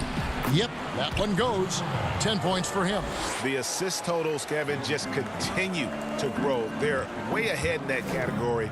Ball movement has been flawless. There's Russell with the 3. Beasley, the second chance points on the tip-in. Boy, that's 3 for 4 this half. You like that they're starting with a little bit of extra energy. Nice. And the basket by Ingles. Moving it around, 8 of their last 10 coming off assists. Timberwolves trail by 15. And one thing you love about Ingles, he hits a lot of contested jumpers. He does, and he'll get to his game by using jab steps, pump fakes, really good ball handler. He's unafraid in the clutch. He'll talk a little smack every now and again. Joe Ingles has carved out quite a career. The Jazz making a switch here. Davis is checked in for Rudy Gobert. O'Neal comes in for Joe Ingles. Clarkson, he's checked in for Donovan Mitchell. And it's Moutier in for Mike Conley. Well, his value to this team on both ends. Not many guys can defend the perimeter and the rim the way Towns can. 2 free throws coming up, and they call the shooting foul. A new generation of players, Greg, coming into the NBA alongside your son Cole. We've got a lot of players who I think are going to have a long-term impact on this game. There's no doubt about it. Listen, I hope Cole can have the kind of impact that some of these guys are. But look at the Grizzlies. I think they got 2 terrific ones. John Morant has superstar written all over him. Brandon Clark probably surprised some people with his ability to have an impact. And if you look at this past draft, Obi Toppin is one to watch. This is a guy with great size and length who was a perimeter player until he had a growth spurt. So those are the types of players that I think when you combine athleticism and skill with the way the court is spaced, man, can have a tremendous impact in this game. Here's Hernan Gomez. Uses the glass to finish the layup. Hernan Gomez has got his first points in this one. How about that move? You'll see very few players able to pull off just sensational stuff. And there's the call on Karl Anthony Towns. That's foul number 2 for him. Some changes for Minnesota. Johnson comes in for Karl Anthony Towns, and Culver's subbed in for Juan Hernan Gomez. And Utah also making a switch. Gobert's checked in. And foul on the shot. He'll shoot 2 at the free throw line. It goes on Jarrett Culver. Gobert has settled in his ability to get to the free throw line. I'll tell you, he is excellent at getting physical with the defense and drawing contact. Timberwolves trail by 12. Pass to Noel. Right around 3 minutes into the second half. Back to Johnson. Off the mark, had a chance to trim it to single digits. Johnson against Clarkson. The basket good off the assist from Moutier. Moutier's got 3 assists in the game. Here's Noel. And the call on the shot that sends him to the line. And I like the fact that the defense is looking to protect the rim at all costs. Layman, he's checked in for the Timberwolves. And a switcher also for Utah. Donovan Mitchell's checked in for Moutier. Utah leading by 12. And Bogdanovich kicks to Clarkson. Kicks it out to Mitchell. Nice ball movement by Utah. Too long in the paint, and he's hit with a 3-second violation. The Jazz have hit all 4 of their chances so far in this one. And he shows the focus there, nails the technical. Well, Bojan Bogdanovic may be one of the most underrated players in this league. This guy understands his role and plays it well. Minnesota making a switch here. Russell's checked in. Minnesota's gone 0-2 from deep to start things here in the second half. And we have an intentional foul there, GA. Wish I could say why. That one's pretty strange. I mean, no idea what got into his head right there. And we know GA's shooting is a question mark for Jarrett Culver. A long windup, a little hitch in his giddy up, and shoots it kind of on the way down. And it looks like, yep, it's a coach's challenge on the personal foul. That triggers a replay review by the official. And this is the time now where the officials can review in closer detail what constituted the original personal foul. Getting a different angle can sometimes make it a lot easier to determine. Greg, indeed, and the one thing with replay review is that when you see the slow motion replays, you really get a new appreciation for just the immense speed at which these players are moving at. And how fast the action really is, and how hard it can be sometimes, you know, Greg, to make the right call. And so the word is in. They've decided that the call stands as it was made on the floor. And, you know, even if a coach still feels this wasn't the right call, you got to acknowledge the effort being put in to reviewing it. The double checking, and the game continues on. And he gets the whistle. 2 free throws coming up. It's going to be on Rudy Gobert. I'll tell you, proving how dangerous he can be inside. D'Angelo Russell forcing the defense to make a commitment. Yeah, I like that they haven't lost their aggressiveness here in the second, despite being down.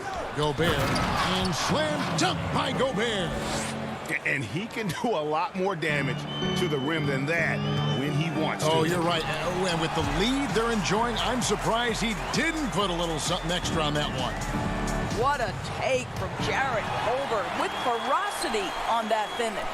And they're on the break. And then Johnson with the jam. And there's that transition offense. Push the ball up the floor. The defense can't get set, and you can get some easy baskets here. And Gobert kicks to Mitchell. Before Gobert, he gets it there. Well, we all know that free throw shooting early in his career was a major challenge for Rudy Gobert. What I like is he's made progress because he's put in the time. And they're doing a better job of working themselves to the line here in the second half. Okogie's checked in for Lehman. Utah also making some changes. Joe Ingles comes in for Bogdanovic. And it's Conley in for Jordan Clarkson. And then Mitchell with the dunk. I tell you, when Donovan Mitchell starts to cook, you might as well sit back and enjoy the show. Over in the corner. A 3. Ingles with the rebound. It's Gobert with the ball for the Jazz. They led by as many as 18 points. It's blocked. And here's the fast break. Russell leading the way. Banked in off the glass. Russell's got 4 points this quarter. Well, in the open floor, D'Angelo Russell understands he can be special. Stolen by O'Neal. Here's Mitchell. Nice D from Russell. And so it's Utah holding on to an 11-point cushion as we get ready to take a break. And they've created a bunch of turnovers with that terrific. And now let's go back to a play from earlier as we show you our State Farm assist of the game. Yeah, a terrific, unselfish play right here. Set up his teammate. And how about the setup this was? How about the secondary playmaking you are getting? Great to have that from the shooting guard spot. And we reach the fourth quarter in a game that may be already out of hand. All right, now a chance to set the floor courtesy of Gatorade. Fourth quarter action, all fueled up and ready to go. Taking a look at the Jazz. Inside, we have Ingles and Gobert. Conley and Mitchell, the talented backcourt pair. And it's O'Neal in at the small forward position. Mitchell against Johnson. And it's Mitchell missing. Timberwolves trail by 9. And pushing it up again is Minnesota. Again in transition. And it's Russell with that extra effort. And I tell you what, they're doing their best to cut down the lead with some smart offense here in the second half. Shot selection much improved since the break. They recover it. Well, this is where Joe Ingles is so crafty. We know he can shoot the basketball, but his ability to put it on the deck and make plays, big time. Free throw drops for Ingles. The Timberwolves making a switch here. Beasley's checked in. And Doris, the offense is there for Towns. That's obvious. But how does he improve defensively? Well, you make a great point. Number one, he's always carried such a heavy burden offensively. Remember, this is a big guy, actually size 20 feet. So quickness laterally has always been an issue. For me, it's about one thing. Know your personnel and play smart angles, and that should help immensely. Here's Mitchell. Towns with the steal. Moving the ball is certainly important, but forcing passes like that is simply bad basketball. Attacking in transition, the most consistent way to generate easy looks. The very definition of quality transition offense. If it can end at the cup, it's exactly where you want it. Towns with the steal. Here's a Kogi, and he could not get that one to go. A lot of contact, and he'll go to the line for two. Shooting for Minnesota, Josh Okogie. Taking 2 shots. The first one falls. Bogdanovich is checked in for the Jazz. Both good from the line that time. Utah leading by 3. Back to Ingles. Nice ball movement by Utah. And slam dunk by Gobert. It's always a bonus when Rudy Gobert gets hot on the offensive end. This guy is doing a good job getting to his spots and capitalizing. They get it back. Towns kicks to Russell. Another shot. Got a hand on it. Conley surveying the D. Bogdanovich. Wow, love the power and the strength of Bogdanovich on that strong finish. Okogie, the pass to Towns. Now Beasley. Now Russell. He had stolen by Ingles. And now here comes Conley leading the break. Ahead. That's good for Mitchell on the assist from Conley. And it's a 9-point Jazz lead. You love how each side has risen to the challenge throughout this one. I'll tell you, we have seen great execution from both teams. Neither one giving an inch here. Well, if you don't take care of the ball, fellas, that's what can happen. Absolutely, Greg. That makes the turnover even more painful. At the end of the day, though, it's 2 points. Don't hang your heads. Let's get refocused and play with more patience. Conley kicks to Ingles. They get it back. Gobert off target at the rim. Timberwolves trail by 11.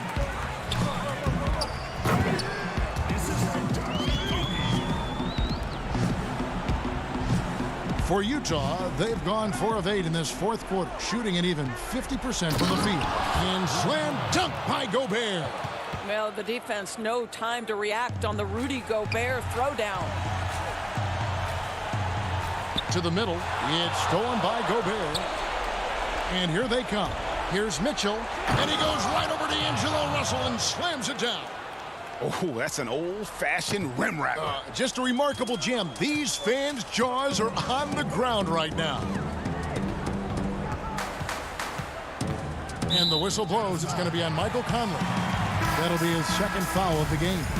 Greg, you really began to emerge and got on the national scene at UNLV, but you started your college career at Portland, where you were actually named the Conference Freshman of the Year. Yeah, how about I actually averaged more points in Portland than in any season I played at Vegas.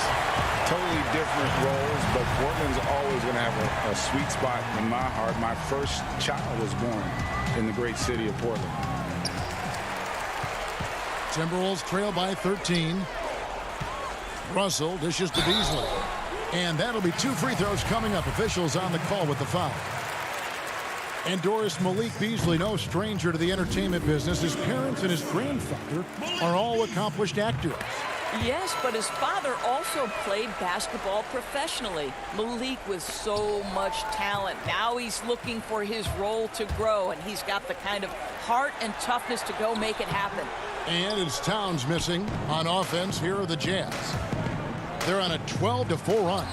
Guys, I think this is a game they have to feel good about as we wind through the final moments here in what looks to be a solid win for Utah. This is a game where the defense, steals specifically, generating a lot of opportunities.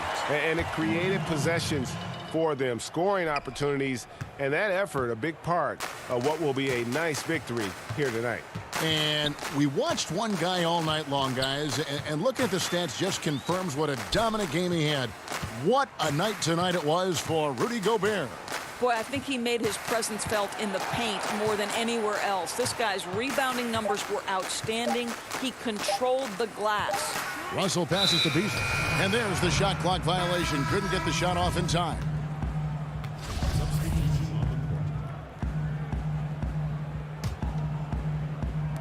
If they want to, they can milk the clock just a little bit here. Yeah, that's the best option. Just 1 second between the shot clock and game clock. Oni passes to Niang. The Jazz with another miss.